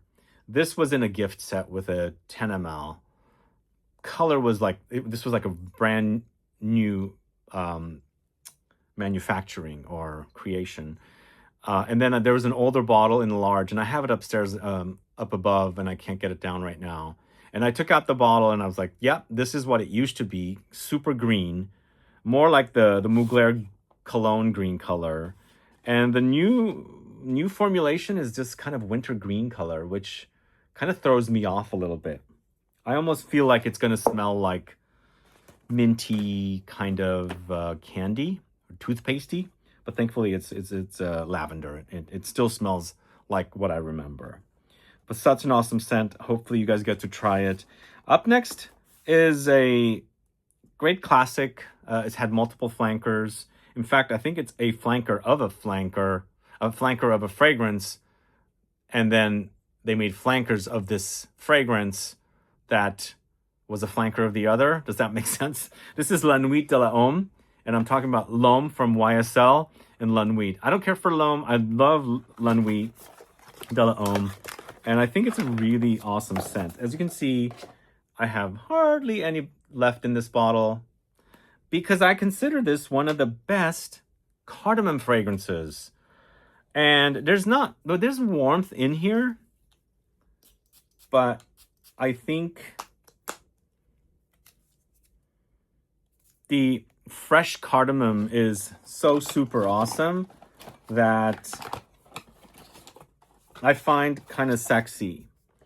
If you ever, if you have a simplistic tobacco or smoky kind of like fragrance, this smells great. Like smoke from Acro, mix this with it. Oh man, the combination is awesome. Great combination, which I've tried. But the cardamom in this, I absolutely love. I think it's a realistic cardamom with woods and spices, I think. But cardamom is a fresh spice to me, so this fragrance comes off very fresh.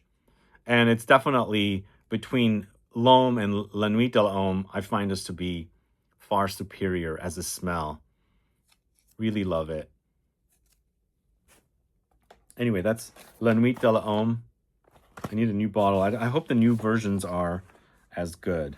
And then the whole Dior Homme line, and I'm only focusing on the Dior Homme original, Dior Homme Intense, and the previous edition of Dior Homme Parfum. Definitely fits this category, intimate and seductive masculinity.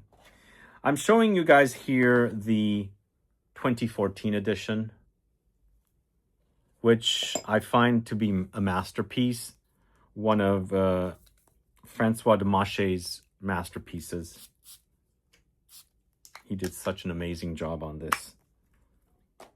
When you smell it, oh man, super sexy. So it's leathery, it's vanillic, it's super powdery, and it has kind of a smell of lipstick, makeup, like lipstick smeared over a leather or something. Man, that's sexy. Yeah, Francis destroyed this fragrance, sadly. Although the 2020 version was a little twisted from what this was, but Francis twisted it a lot more. Here's Dior Homme Intense. Not as deep and rich as the original Dior Homme Parfum. And I think, for me, this was the start of my obsession with the entire collection.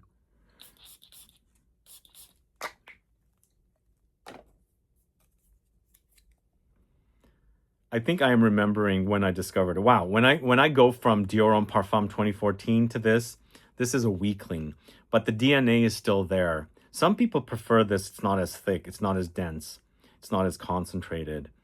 But I think the Dior Homme Intense, once your nose gets well, you're not going to go from Dior Homme Parfum 2014 to doing Dior Homme Intense unless you have both.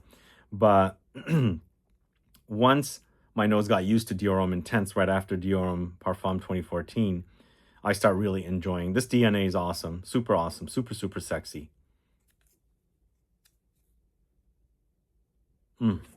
But the word on the street, my Dior rep told me that Dior Homme Intense is getting an official release in the States.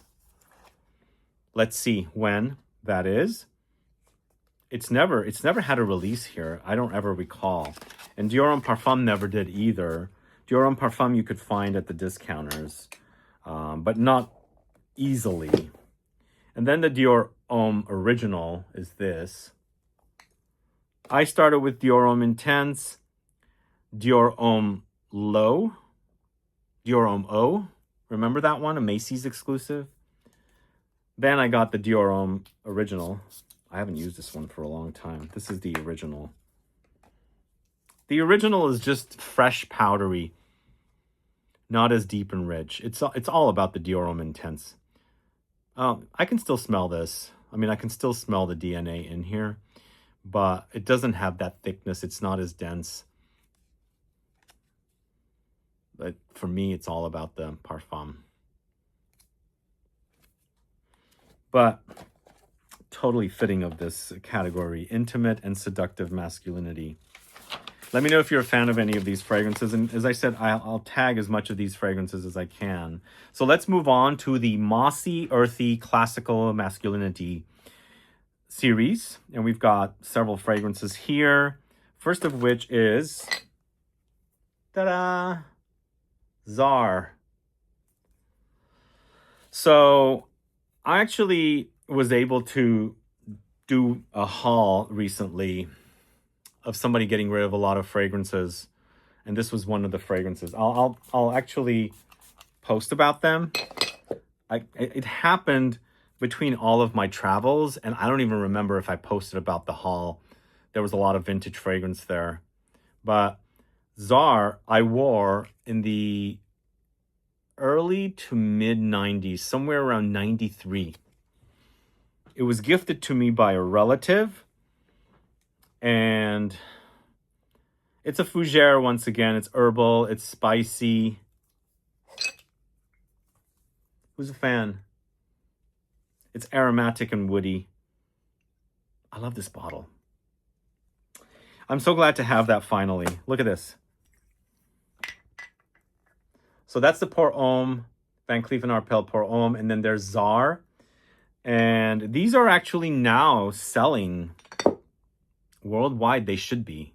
But I don't know who in the States are going to get these in their newer bottles. They're also not inexpensive. This is similar to what Dolce & Gabbana is doing with Masculine and Sicily. They've relaunched it into like a new series of classics brought back. I think that's what Van Cleef & Arpels is doing. But I believe they're the ones that started it, because you could buy Van Cleef & Arpels Czar and Pour Homme and Van Cleef at their flagship store in Paris, but they were in the Collection Extraordinaire bottles. Now they've put them into new bottles, and I can't wait. I got my nose on them in Paris, but I was so out of space I couldn't buy them. Plus, they're kind of expensive. I don't know why they're doing these fragrances as expensive fragrances, but I think since they realize that some people want them, they can jack up the price on them. So sometimes they could be a little bit more than vintage. I didn't pay that much for this, thankfully, and I'm in love with it. By the time I finished my bottle of this, I felt at the time it was a bit too 80s, and the 90s was, because it launched in 1988 or 89. And at that time, fragrances were starting to smell different already, you know? La Mail, Issey Miyake l'Odyssée Pour Homme. I was wearing Tommy, the original. I was wearing Hugo Boss with the kind of hanging cap. I was wearing Versace Versus. And it was also things like Coty Aspen. And then Le Mail came out, the Dolce & Gabbana Pour Homme, all of these. I felt it was a little tired when I was finished with the bottle. I never got a new one, but looking back at it now, I absolutely love it. Many memories. There's something very grassy, kind of mossiness, and I feel like it's green, very green, and the color of the bottle makes sense as the color that you're smelling. Next, going to the house of Paco Rabanne, it's Pour Homme. So this is the mossy, earthy, classical masculinity category. I love mossy fragrances. Super love it. This is a classic. I actually never wore this one. No, did I? Probably from my dad. But never bought a bottle myself. By the time I started really wearing fragrances, I was around 12, 13. But before that, I was actually stealing a lot of sprays from relatives and, of course, my dad, because we wore a lot of them. But this is a classic style fougere. It's been neutered. I mean, it came out like, what, 5 years before Azzaro Pour Homme came out? Similar style. Which one do I prefer? It's kind of green, of course. I kind of like Azzaro Pour Homme more because I wore that one. This one I never did like fully, but I like it. It's classic. It's very masculine. Glad they have it, and I love that very 70s logo on it. It's total 70s. And it came out in the 70s, so it makes sense. And this next one's also from the 70s. A lot of mossy fragrances in the 70s. This is Aramis 900, which was the male equivalent to Clinique Aromatics Elixir. There's a video on the channel comparing this to Aromatics Elixir. Go catch it if you're interested. It's good. So it's got a muskiness. It's super mossy and musky. And there's funk and also very earthy patchouli. But whereas the ladies does lean a little feminine, this is the, masculine version of the similar DNA created by Bernard Chant. And one of my favorite perfumers of all time. Love this guy's creations. This is one of the best he's done. I wish I had a full bottle. Sadly, I don't. I mean, it's like their relatives.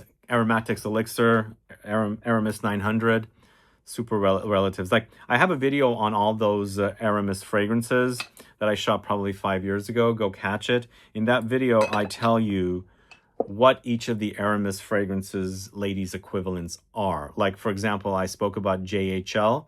The equivalent of that one for the ladies by Estee Lauder was Cinnabar. And Aramis, Clinique, Estee Lauder were all under the same umbrella.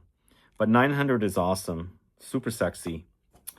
Up next, going to the Estee Lauder house, it's Lauder for Men from 1985. I absolutely love this bottle. It also looks like a bottle designed by Pierre Dinand. He's known for these kind of ridges. One of my favorite things to do is find vintage perfume ads. I think those are some of the best. And sometimes when I'm looking for a photo for a classic fragrance, obviously a vintage ad pops up. But this is also kind of chypre-like. It's a chypre because it's mossy. It reminds me a little bit of Aramis by Aramis. All of these fragrances were kind of related. This wasn't done by Bernard Chant, though, because I think Estee Lauder was in New York and they worked with IFF, who had an office there, International Flavors and Fragrances, and Bernard Chant worked there. And I think that's why they used him quite a bit. I think this was Victor Calderone. I can't remember exactly. But green, mossy, earthy, citruses, ambery notes, woods. Great stuff. Lauder for Men. That came out in 85. But this next one, they've just redone their bottles also a couple of years ago. But this is Hugo Boss's Boss #1. I've mentioned this in videos before. For a short time, while I was going to high school, I worked for a dry cleaner. And this was, I guess, a very popular fragrance. Well, at the time, I think this came out in 85. So I probably worked around 86, maybe 87. A lot of men that brought their white shirts, they smelled like this fragrance. And that's why this fragrance, I love this fragrance actually. Oh man, this is so good. It's, God, it's good. I don't know what the newest version of it is like, because they've changed the bottle. But if you can get your hands on this version, this still smells good to this day. And this I bought probably 4 years ago. Ah, man, it's good. It's once again a Chypre style, but there's something very distinct about it. It's also kind of fougere a little bit. I think it's created by the same perfumer as Drakkar Noir, Pierre Wargnier. I think that's the same perfumer. I do get some touches of this, of Drakkar Noir in here. So this is, actually this is a bit more fougere rather than Chypre. And both fougères and Chypre styles were using a lot of moss, but I think it's more associated with Chypre, because there's a lot of oak moss and Chypre fragrances with bergamot up top, labdanum, and then moss. And then they do also throw in patchouli. And some Chypres are like a patchouli and rose. And lately they're substituting moss with patchouli, because oak moss is regulated and things like that. But this stuff is awesome. Super, super awesome.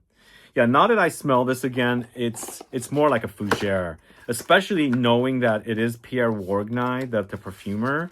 I'm 99% sure it's him. He's also created Drakkar Noir, but there's differences. It's so good. So, so good. Okay, next, you know this one. It doesn't have a sprayer though. Stetson.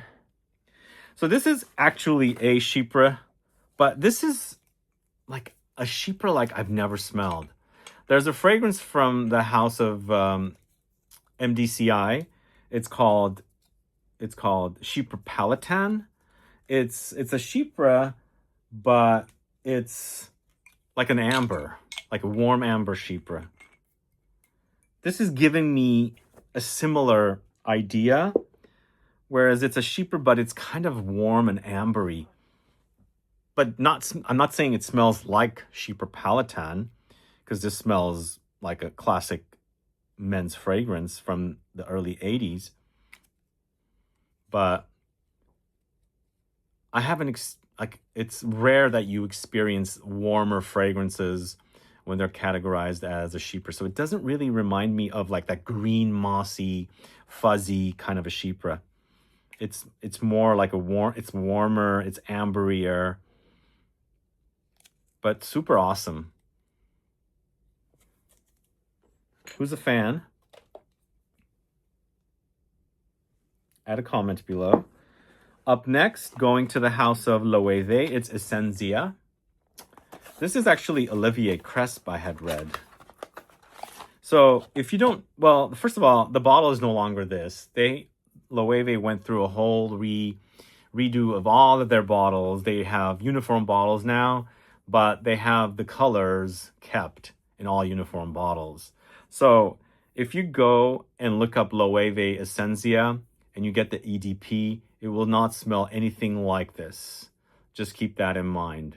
This is more a Chypre green fougere-like fragrance. This is the EDT. The EDP is more like Aventus style mossy fragrance. So if you do that and you're thinking the EDP is going to smell like this and you get it, you go, this smells like Aventus. I warned you. So, but this is like a polo style fragrance. Modernized.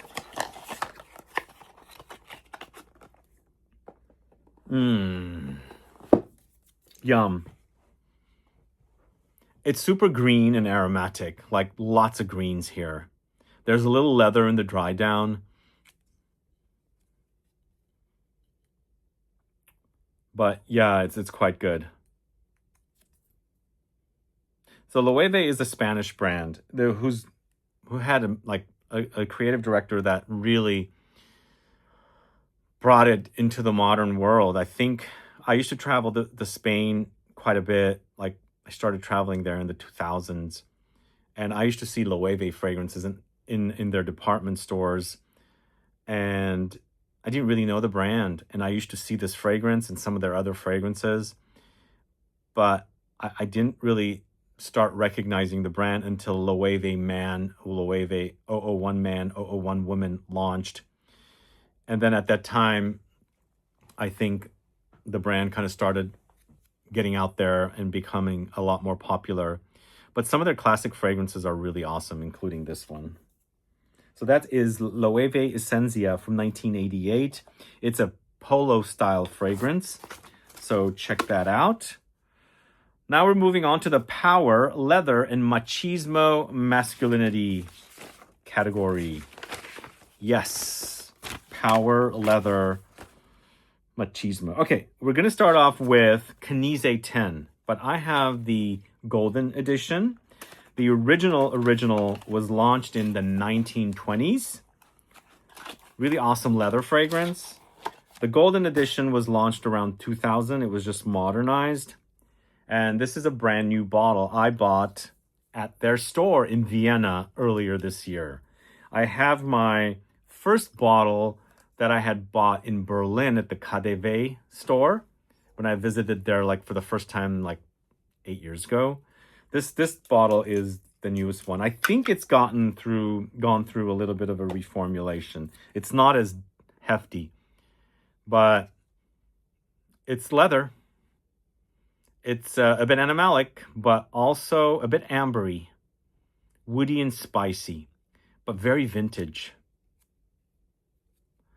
If you recognize or remember a fragrance called Cuir Canage, Dior's Cuir Canage, they have a new fragrance, by the way, called Cuir Saddle. I just ordered it. Let's hope it's good. Some people said it might be a redo of Dior Homme Parfum. I don't know. But going back to this, also Missia. Do you know the fragrance Missia from Chanel? Kind of similarities. But for me, this reminds me also more of Creed's Royal English Leather and Maître Parfumeur Gantier's Cuir Fétiche. Similar kind of leather. Vintage for sure. But not smoky charred like a Cuir de Russie by Chanel. I have a hard time with Cuir de Russie. It's not that I don't like it. I don't respect it. I think it's not a very inviting fragrance. Next, going to the House of Chanel. Speaking of Chanel, it's Antaeus from 1981. Known for the Castoreum, which creates the leather accord.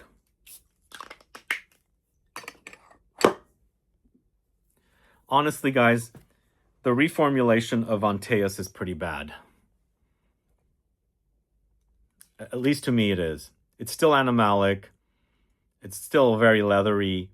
But I feel like the texture of the fragrance is broken. It's not formed together and smooth. Of course, it's very harsh. There's also resins in there, I believe, and it comes off quite powdery. So I think it's a synthetic thing that's doing this. But it used to be much smoother. But definitely one of the most powerful manly fragrances. It's not for the faint of heart, I have to say. But I love this bottle. It's a very iconic bottle. Love it. It was, it's these two bottles that I think are some of the best bottles. Well, there's also Drakkar Noir, by the way. But these two bottles, both of them are animalic fragrances. And they're both in this category. But next, we're going to the house of Puig, Antonio Puig. It's Quorum, another one that my dad and my uncle wore. And this bottle really also stood out for me. I quite love the greenness of this bottle.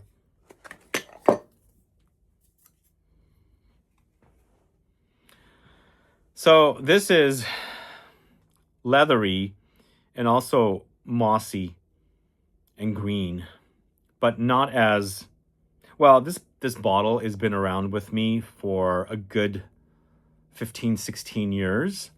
So I think it was around that time that IFRA was regulating a lot of fragrances. I mean, it had its own, reformulations, but for me, it's pretty potent, but not overwhelming. And it's quite balanced, whereas Antaeus was just a bit too broken, like not smooth. I think also this fragrance does remind me a little bit of something like Halston Z14, a little bit. Not too much, because it has that kind of greenness. So that's Quorum. Then we've got a fragrance from the house of Dunhill. It's called For Men from 1934. So I think I bought all my Dunhill flankers or fragrances while it was under Interparfums, as I was explaining earlier. This is, I believe, the earliest Dunhill fragrance from 1934. It's a leather. It's very classic. I remember when I first started traveling to Paris, there was a Dunhill store there. I don't think it's there anymore. This also reminds me a little bit of Aramis by Aramis. A little bit. Aramis by Aramis came out in 66. This came out in 34. But I really like this one much more than the last Dunhill I was talking about. There's more substance here. It doesn't seem like it's completely thinned out where you're not smelling much. I love that. So that's Dunhill by Dunhill. Or it's just Dunhill for Men, I should say. Yeah, right there. And this is the fragrance I mentioned I saw in a movie recently, Jules by Dior.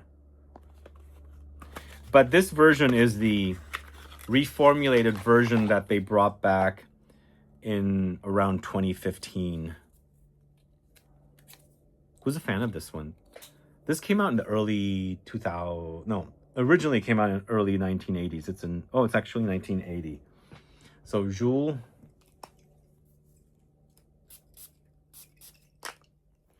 So really, some of these big brands don't have a lot of different fragrances. They have some flankers of their fragrances. But if I'm talking about Dior, there's Eau Sauvage, there's Jules. Is there anything else in between? There's Fahrenheit, Dune, Dior Homme, and Sauvage. They haven't launched any other fragrances I'm aware of. But I'm not forgetting the flankers. But this Jules, man, oh man, it's good. It has gotten even better smelling. It's quite animalic, very green, and also very leathery. It's quite animalic. The ad for Jules also is really cool. I was actually, a couple trips ago, I was in Paris, and I was walking near where artists sell books and posters and things. I bought a couple of vintage Eau Sauvage posters. I got to get them framed and hang them up here somehow. But this Jules is awesome. I hope they're still selling it. But yeah, it was really interesting to see it in the movie that I was watching recently. I always look for things like that. Anyway, that's Jules from Dior. Then we've got Havana.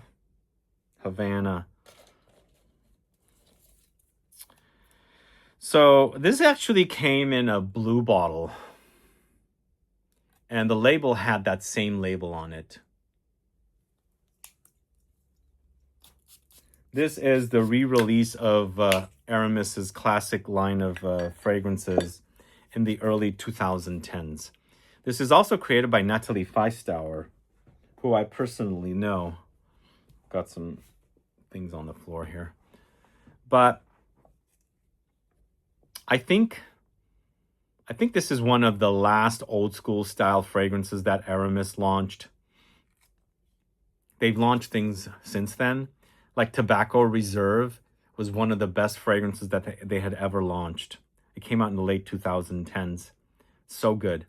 But this is tobacco also, but this is more like a powerhouse style tobacco, more actually grounded in fragrances like the 80s, late 80s kind of, because you've got that kind of a smell here.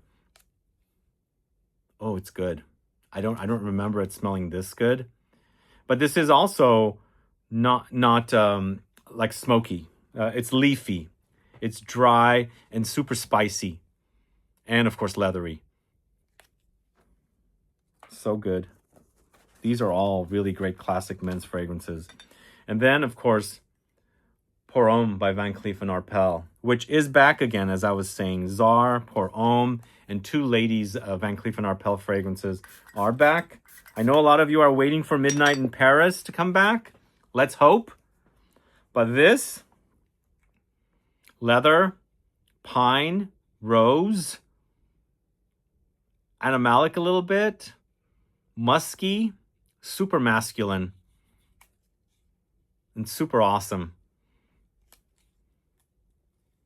70s and 80s for me are, I don't know, I was mentioning, like, I think when my mom was pregnant with me, she must have been wearing a lot of perfume, because I know they weren't wearing a lot of perfume when my brother, and most importantly when my sister is the youngest, when she was born. I don't think they were wearing as many fragrances.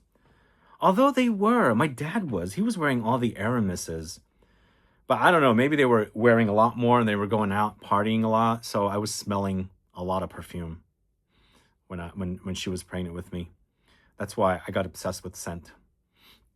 It's so good here. Van Cleef & Arpels Pour Homme. All right, there's another bad boy here. Kouros. Early 80s fragrance. Animalic and musky. Yep. Lots of civet here. Well, right now I don't think they're using civet, but it's a recreation. So what happens is when they regulate or ban the usage of an ingredient, they're going to have to recreate the fragrance. So sometimes they can't. And so they discontinue it for that reason, because they can't recreate it smelling the same. This doesn't smell identical to what it was, but they've gotten it really close, I think, using the synthetic ingredient. So, but fragrances are constantly getting reformulated. Like, you can't tell sometimes, and sometimes you can dramatically. But yeah, Kouros, it's a bad boy, even to this day. And I love the bottle. And then, of course, this one means a lot to me because of my dad. This is Aramis by Aramis. And this is the one that, the uncertainty about this one, is it really getting discontinued? This is the only old school Aramis fragrance standing. Are they going to axe it? Because I read that article on Fragrantica. I posted that video with the review for their new Intuition fragrance, which is kind of a dud, by the way. And then, Aramis wrote to me and said, no, it's not discontinued. But some people have messaged me and saying it is discontinued. They can't find it anymore. Get your backup bottles. But this version is gotten so super thin, guys. Super, super thin. It's a fragrance my dad wore. It's a Chypre style with leather. I'm going to pause the video. Okay, I paused the video to go grab a fragrance and give you guys a little secret. So there's a fragrance from a house called Grey, called Cabochard, created by who? Bernard Chant, who also created Aramis by Aramis. There's a lot of similarities here, except that it's kind of a feminine bottle. In fact, it's slightly leaning feminine, but it's mostly the same fragrance. But Cabochard is also much cheaper to get than Aramis. Oh, Aramis is pretty cheap, actually. But this is also eau de parfum, and this should be either eau de toilette. Yeah, it's an eau de toilette. If you cannot find Aramis by Aramis, you've got Cabochard. It's a leathery chypre. Both of them are. Kind of like the story I've been mentioning about Aramis 900 and also Clinique Aromatics Elixir. Aramis JHL and Estee Lauder's Cinnabar, and so on and so on. This is kind of similar. I think Bernard Chant did the same thing here. He created a woman's version of, or I don't know which came first, but there's also an Estee Lauder version of Aramis's Aramis. I'm forgetting the name, but there is one. But there's also this, Cabochard. Very similar. I think this Cabochard is, I think it's a slight bit floral, but overall it's very similar. It's considered a chypre style. And you can get this for about $25. And it says it's a green chypre on the back here. So, a strong and timeless icon, Cabochard is a tribute to bold, spirited women. It does say that. A unique and prestigious creation with determined elegance, the fragrance opens with vibrant spices and fruits. Precious flowers bring femininity to the floral heart, which blossoms on the skin with intriguing and contrasting sensuality. The ultimate signature, the deep and leathery dry down, underlines the provocative character of the fragrance. Free, strong, and bold. Yeah, I wear that. It's totally fine. It reminds me of the original Aramis by Aramis. Sorry for that segue, but because there's an uncertainty about Aramis by Aramis, I wanted to highlight that. But you never know. Any fragrance might be discontinued. And we don't know what's going on, especially for the fact that Interparfums dumped Dunhill. What are they doing? I don't even know what they're doing. But let's move on to two more fragrances in the power, leather, and the machismo masculinity direction or category. This is Pour Louis by Oscar de la Renta. Another really awesome cheapie that you can get. It smells great today with an awesome looking blue bottle. This came out in 1981, I think. 1980. Yeah, I started building my collection up like during the pandemic. At the height of the pandemic, there was a lot of deals. So I was buying, I mean, I still buy a lot of classic, and this one I bought around that time. It was like $25 for this 90 ml bottle. And the bottle is so super sexy. Yeah, and it smells good. Oh man, this is so good. I love this. I can shower with this stuff. Yeah, Oscar de la Renta died recently, and I just bought a woman's fragrance. Also, it's been reformulated and neutered. I didn't care for that. I have to like clear my nose and come back to it. I think it was the very first ladies' fragrance. But I'm surprised how good that they've kept the Pour Louis. But look at this, the way the Oscar de la Renta is written over there. I love all that detailing. Well, it's on the front of the box as well. It's good. And again, $25, $30 for this, for that awesome looking bottle. Super amazing. And then I'm going to end this list with more recent offering, a very polarizing offering, Gucci Guilty Absolute. I mean, when this launched, I was surprised and also shocked that they would launch something like this that's going to be uber polarizing. Who's a fan of Gucci Guilty Absolute? Who actually despises it? Let me know. Created by Alberto Moraes. I think they were paying tribute to the leather fragrances of the 70s and 80s, but with a more modern twist. It's a lot of leather, and there's a lot of vetiver, and there's also cypress. So it's super aromatic and spicy, bold and woody, and leathery. Actually, it smells so good. It's really, really smelling great. unbelievable. That I mean, they don't. I mean, that doesn't happen much. In fact, there was also in this series with the same creative director who has stepped down. I think he's moved to Valentino. Alessandro Michele, I think that's his name. They also launched the cologne in this series. Awesome stuff. Those are my two most favorites up until the Elixir and the Absolute that they launched in the Guilty series. But the Absolute is just amazing. Even the woman's Absolute was great. It was a fruity rose with patchouli. Really awesome. But I think, I don't know. I don't think it appeals to a lot of guys, especially the Gucci Guilty Absolute. All right, we've got two categories left. Next up, it's the rugged green outdoors masculinity category.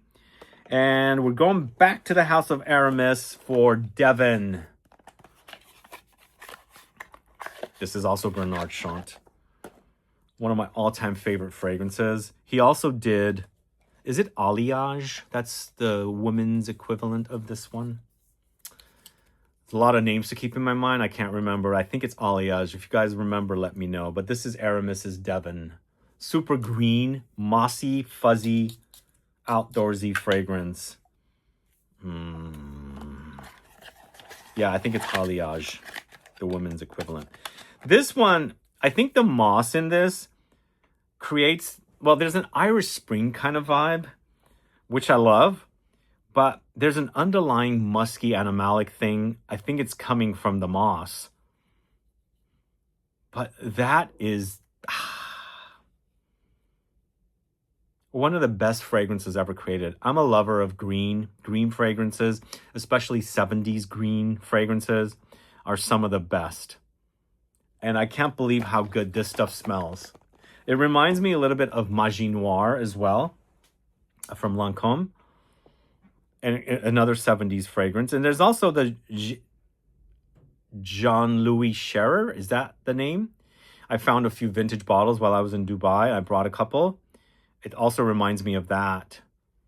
But man, it's super, super fuzzy and musky. Uber mossy and green. Masterpiece. Bernard Chant is the god of all perfumers. Sadly, I don't find a lot that he's created. There's not a lot.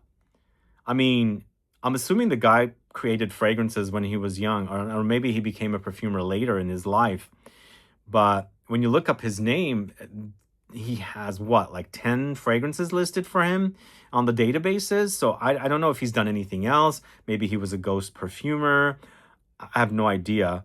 But also, if you guys caught the Halston miniseries, the acted miniseries on Netflix, when Halston goes in to create the first fragrance from Halston, a woman's fragrance, that is supposed to be Bernard Chant, but they changed the sex to a woman.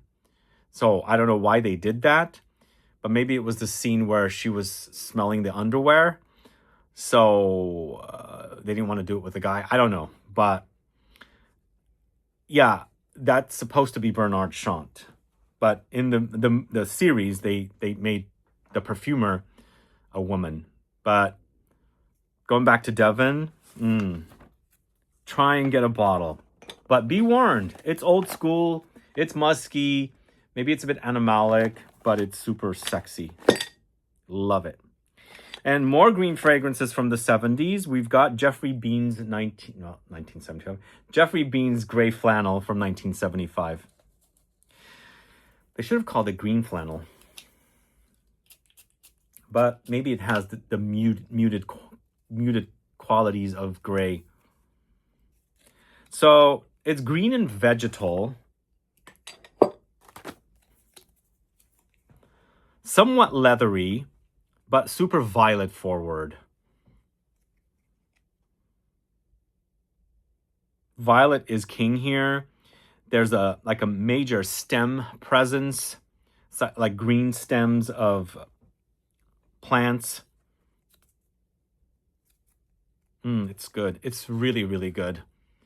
I mean, I grew up in the 80s. I was a teenager in the 80s.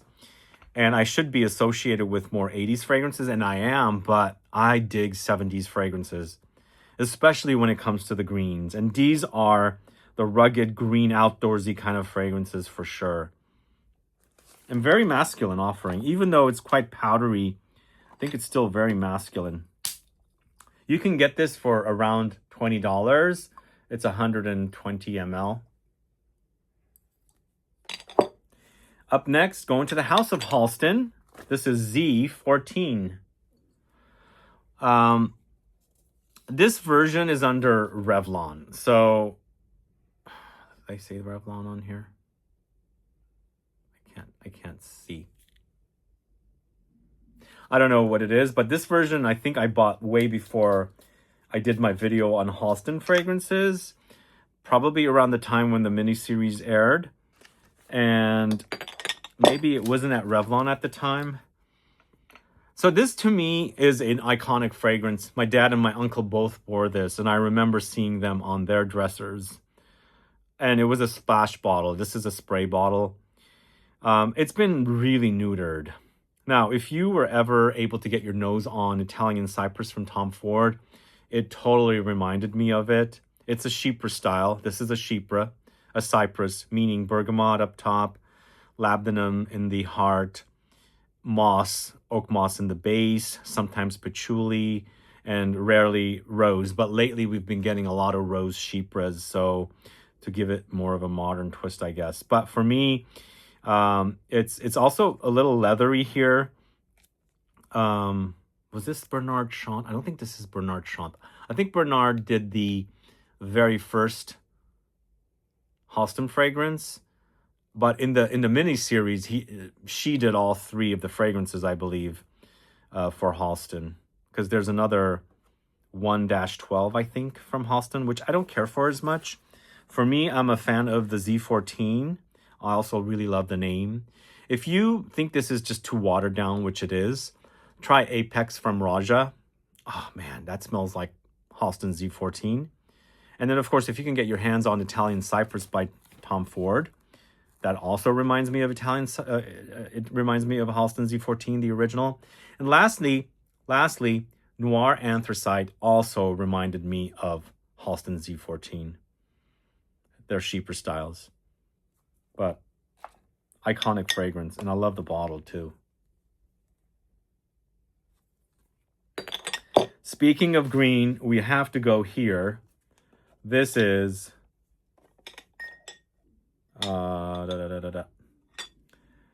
Polo Green. Ralph Lauren's Polo Green. I'm complaining that this leather is not good in this one. It's a leather Chypre created by Carlos Benayem from IFF. This juice is actually green. It does go green a little bit. You can't tell. Initial blast. Oh man, it's good. It eventually becomes kind of like a very cheap smelling synthetic leather, giving me the vibe of Antaeus, but Antaeus starts off kind of bad. This starts off green, like a forest, a green forest. And then eventually when the leather is kicking in, it goes super synthetic and not very pleasant smelling. But I love this fragrance. And it also reminds me of my dad. It's something he wore. But again, a splash bottle, not a spray. Because a lot of these fragrances came in splash bottles back then. And you just put them in your hand and then put it all over your... That's what he did. Polo Green. What an iconic fragrance. This bottle is awesome. That's created by Carlos Benayem. A lot of the latest flankers from Polo are also with Carlos. Like Polo Cologne. That came out like 4 years ago. The one with grapefruit and the pulpy experience, which was not anything similar to this, but it was called Cologne. That is also Carlos Benayem, who created the original. But I think he's creating it with another perfumer. And then I gotta highlight this one. I think this is from the early 90s. This is Polo Cresp, a vintage bottle that I uncovered in a storage unit auction haul video. This is Cosmere. Well, on the bottom. Oh my God, my bottle is leaking. Shoot.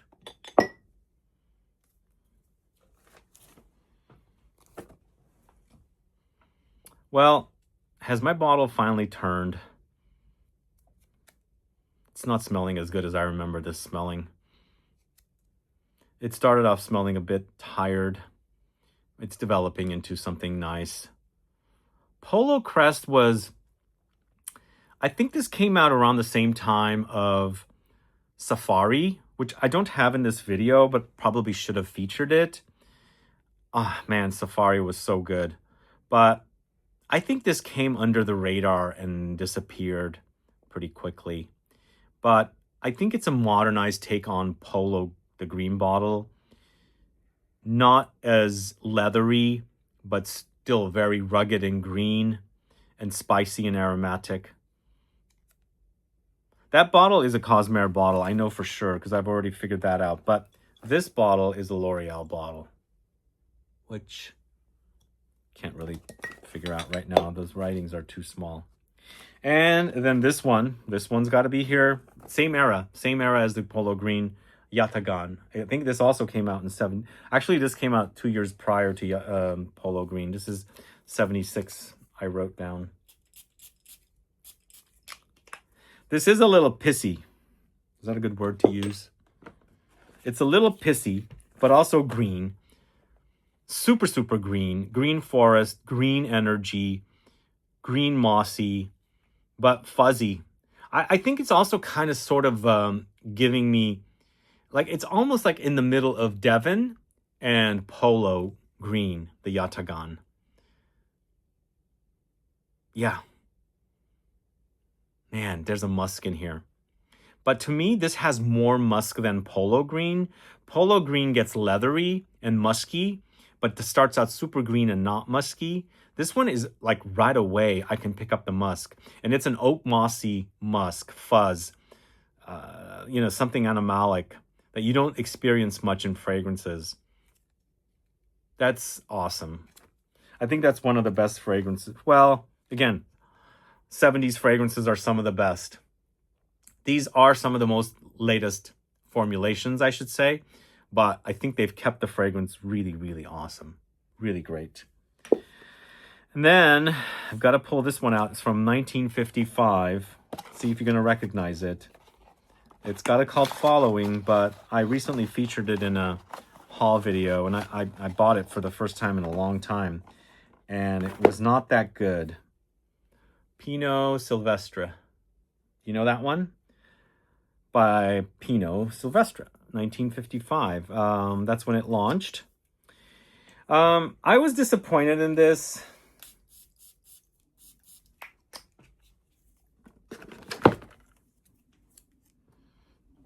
I think to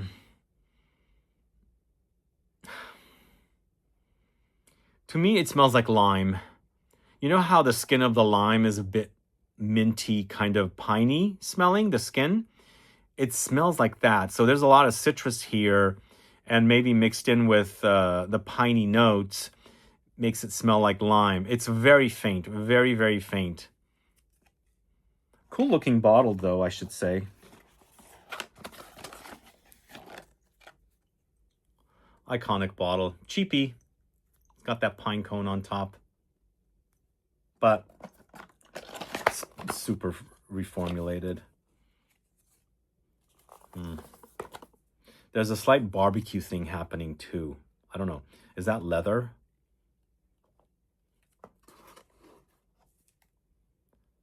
So created in the 50s from a blend of 12 natural essential oils, Pinot Silvestre is still being made in Venice with the same dedication following the most rigorous methods to meet the strong, irresistible need for nature inherent in every one of us.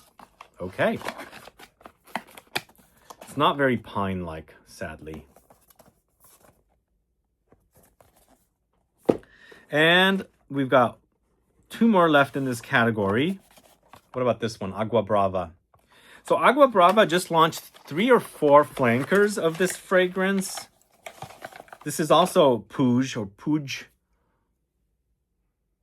So this color bottle reminds me of the same color as Quorum, and they're both from Puig.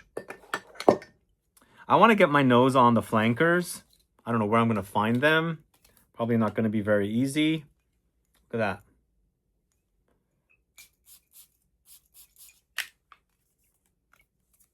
This is from 1968. Also very neutered.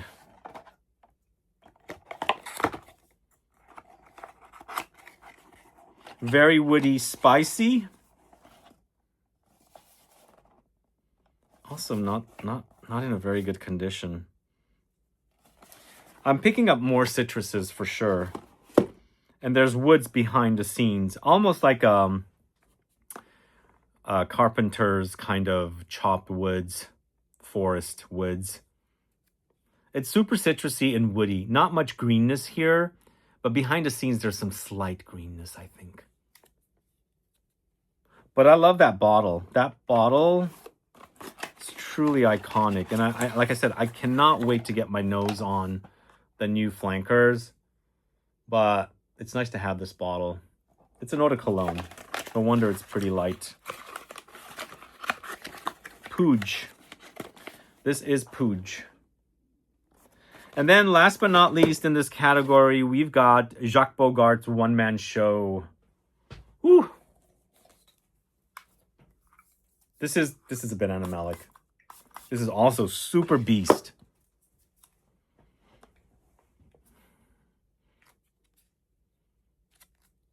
Yeah, wow, this is intense.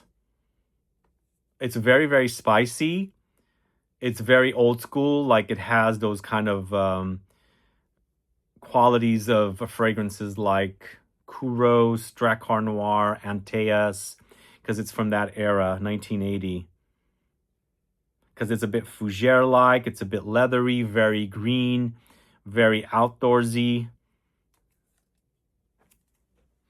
Anyway, that is One Man Show by Jacques Bogart. I have a lot of flankers of this series.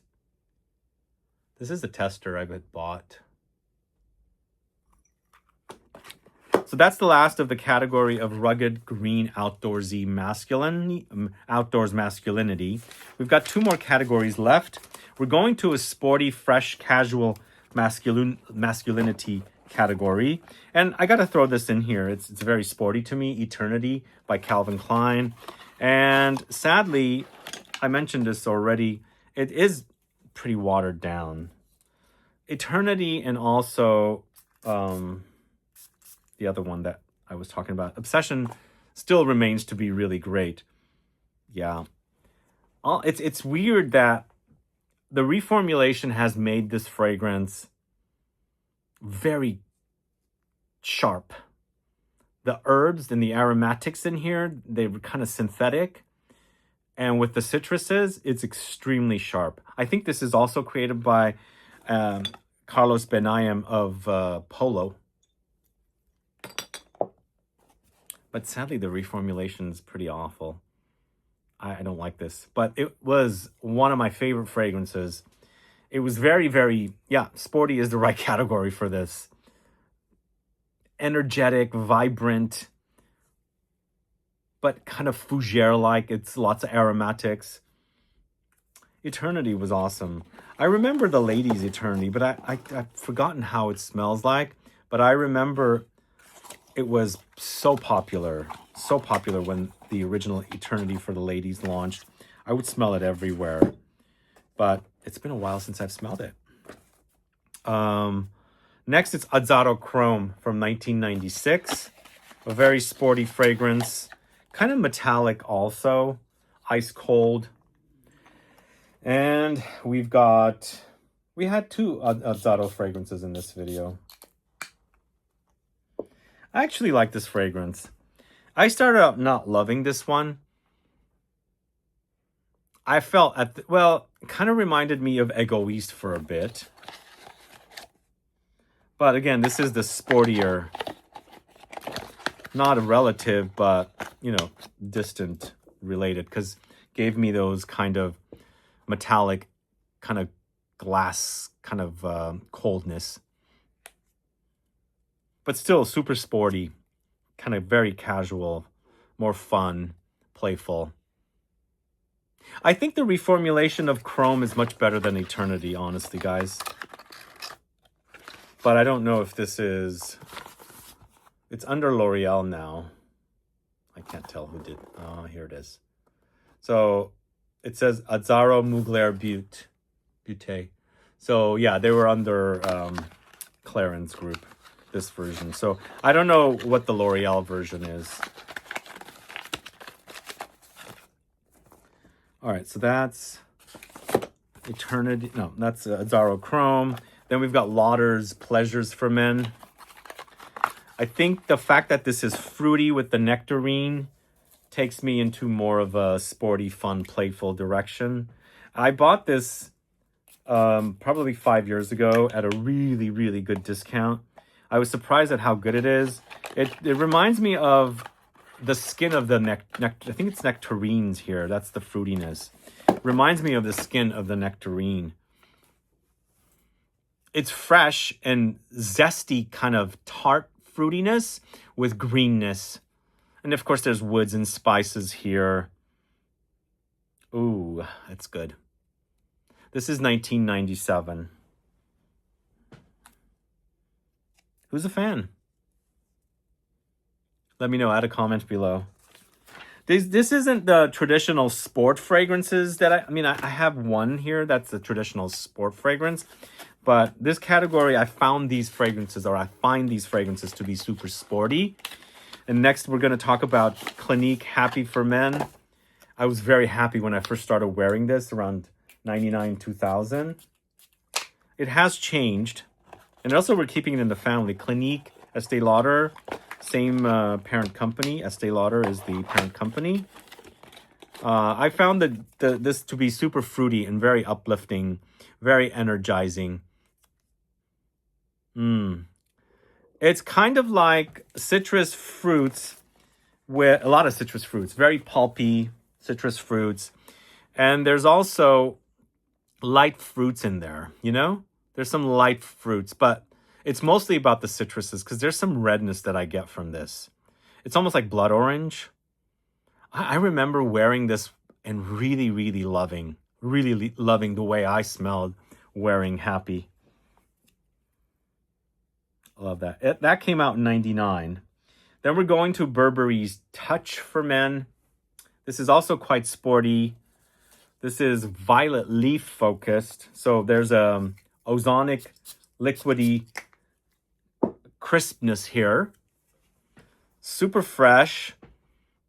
It's really good. Wow. I think violet leaves are some of my... It's become one of my favorite notes. Because it's water and powder together. That's the kind of experience I get with this note. Because the violet flower itself is super powdery and sometimes irisy. And when you mix it with iris and rose, it kind of creates a makeup-y effect. Whereas on the other side, the violet leaves, which is also in this fragrance, Gray Flannel, and also in Fahrenheit, which I think I have here in a little bit. It's different.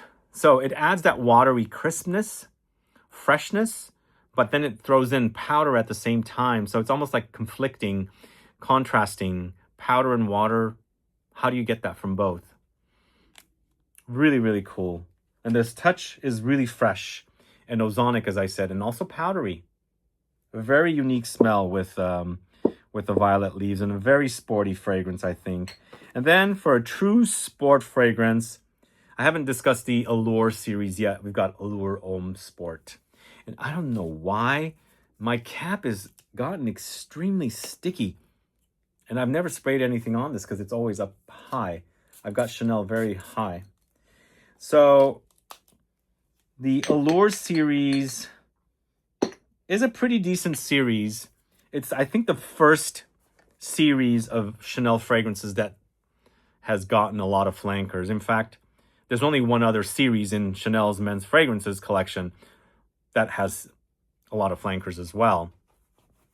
But for me, this is like the original Allure DNA into a marine tonka direction. And I think the original, and citruses as well, the original Allure was tonka focused. It was kind of warm and fresh at the same time. And they've done multiple flankers of this. This is good. Even for a marine style, it's good. It doesn't have the best longevity, but as a smell, I love this DNA. It's warm and fresh at the same time. It's almost like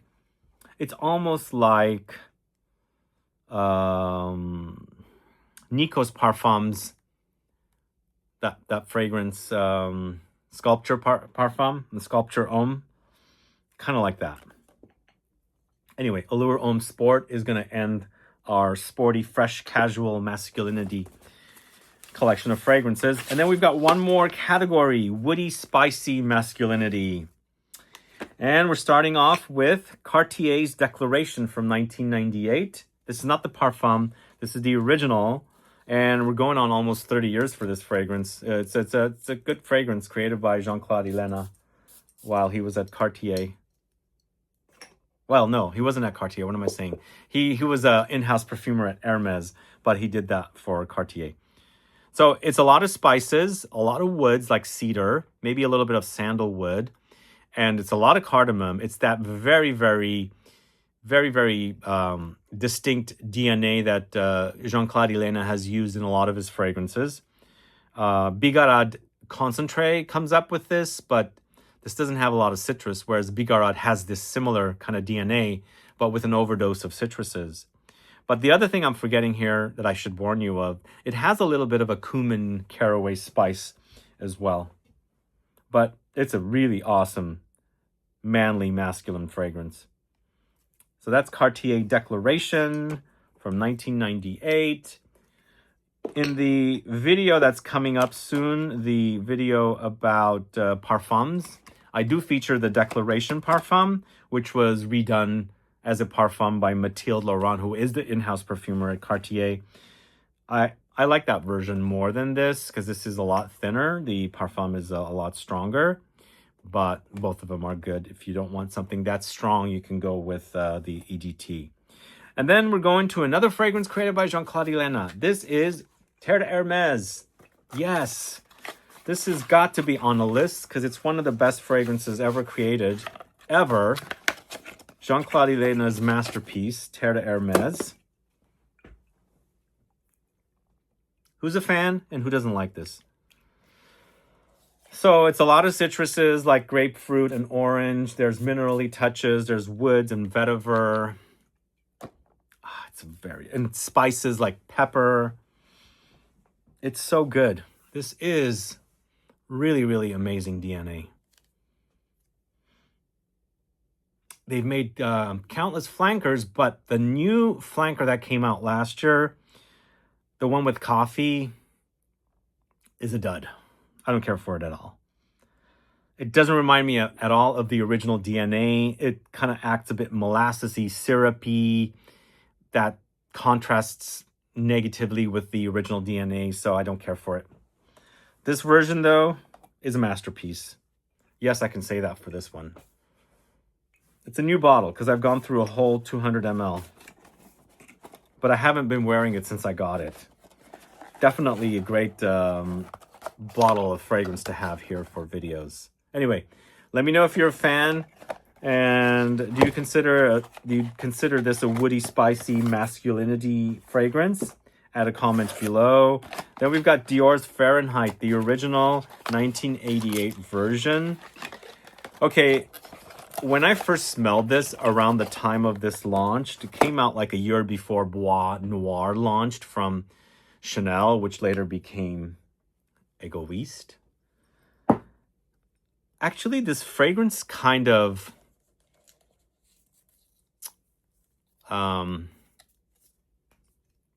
challenged me. And I don't know if that's the right word. At the time, I was a bit scared of it because I didn't understand it. That's what it is. It confused me a little bit. I think for sure this version, I think they've amped up the freshness of the violet leaves that I was just talking about here with Burberry Touch. They have leather here and spices, But for me, it had a very Red Hot's presence before. So it had that Red Hot's feeling that has kind of slipped away. I think when I smelled it, it was much deeper, much stronger, and came off very warm. It doesn't have the warmth anymore. It's gone super fresh. What do you guys think? I think it still smells great though. It's kind of in the same ballpark as, because it has the violet leaves, similar ballpark as Gray Flannel. I know, but it's a good one. It's a really, really awesome scent. Then we've got Cartier's Santos de Cartier, 2 Cartier fragrances in this video. But this is a bit more old school. It's from the early 80s. It's 81. This is actually also, I discovered it was brought back recently. So, I mean, it launched along with Must de Cartier for the ladies. And I find it to be super green and aromatic, maybe a little bit like a fougere. What do you guys think with Santos de Cartier? I posted about it. I did a whole video that it was back a couple months ago. And if you like these kind of fragrances, you should definitely take advantage of it and get it. I'll have it tagged here. But it's super spicy, but there's also a bit of funk under there. Kind of, there's something funky for sure. Like a musk or something animalic. But it's really good. I was surprised it came back. It disappeared around 2020 and it came back around 2025. Santos de Cartier. Let me know if you're a fan. And then we've got this bad boy. This is Encre Noire, the original. Has a cult following and it's also a cheapie. Super dark and smoky woods. It's vetiver, cypress, maybe light amber, dark woods, maybe a bit smoky, a little minerally, maybe a bit salty. Reminds of Chanel Sycamore, but a much less expensive version of it, obviously. I find this to be a little darker than Sycamore. I find the a la extreme version of Lalique Encre Noire to be a bit closer to Sycamore. But I think it'll pass as an alternative to Sycamore. But super masculine offering. A really great vetiver fragrance, I think. What do you guys think? Encre Noire. Super masculine, woody, spicy fragrance. All right, we got to move some things around here. I've got probably 3 more fragrances left. Tom Ford's Oud Wood, even though it's a unisex offering, let's see if I can do this. It's an Western oud with, so it's very woody and very spicy because it has a lot of cardamom. There's earthy notes, patchouli-like notes in here. Maybe some slight ambery notes as well. But the cardamom is king here with a very, very Western oud smell. It's probably, yeah, definitely one of the best. I think this fragrance has been copied, inspired by, I think the very first Tom Ford fragrances, Oud Wood, Noir de Noir, Tuscan Leather, Tobacco Vanille, have been over-copied. Over and over and over again. But Oud Wood is good. Very classy masculine offering. Let me know if you're a fan of that. Then we've got Spice Bomb. Are you a fan of this one? This one, I think, yeah, it's very warm, spicy. I think this is the warmest, spiciest fragrance that we've had here. Yep. Really good. I think it's known for the tobacco, the cinnamon, the pink pepper. It's very warm, spicy. I think it's a DNA that people love.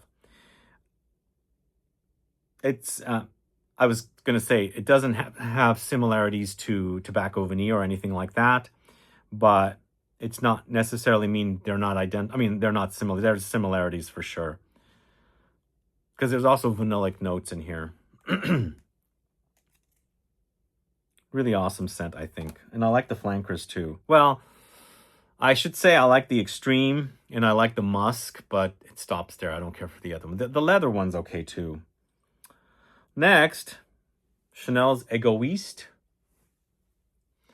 which started out as Bois Noir, and then it became Egoiste. So early on in my journey of fragrances, probably around 2013, somebody had a bottle of Bois Noir. It's supposedly considered a unicorn. And I didn't know them that well. I don't know what the heck they did to it. And since I'm a collector, I really wanted it, but I didn't ask them or anything. I remember seeing it at the stores as well.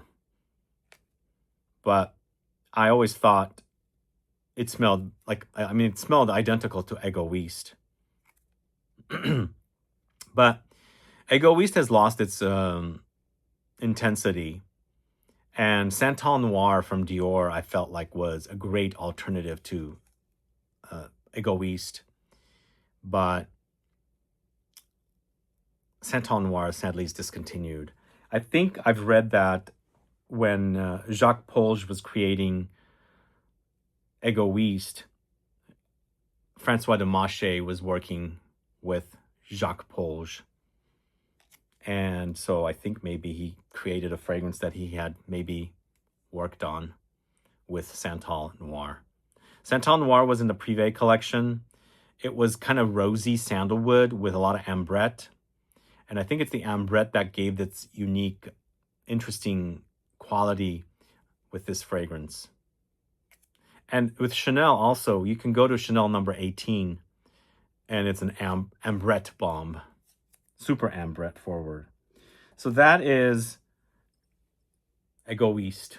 It still smells great today. I mean, it still smells great today, but, you know, it's not as thick as it used to be.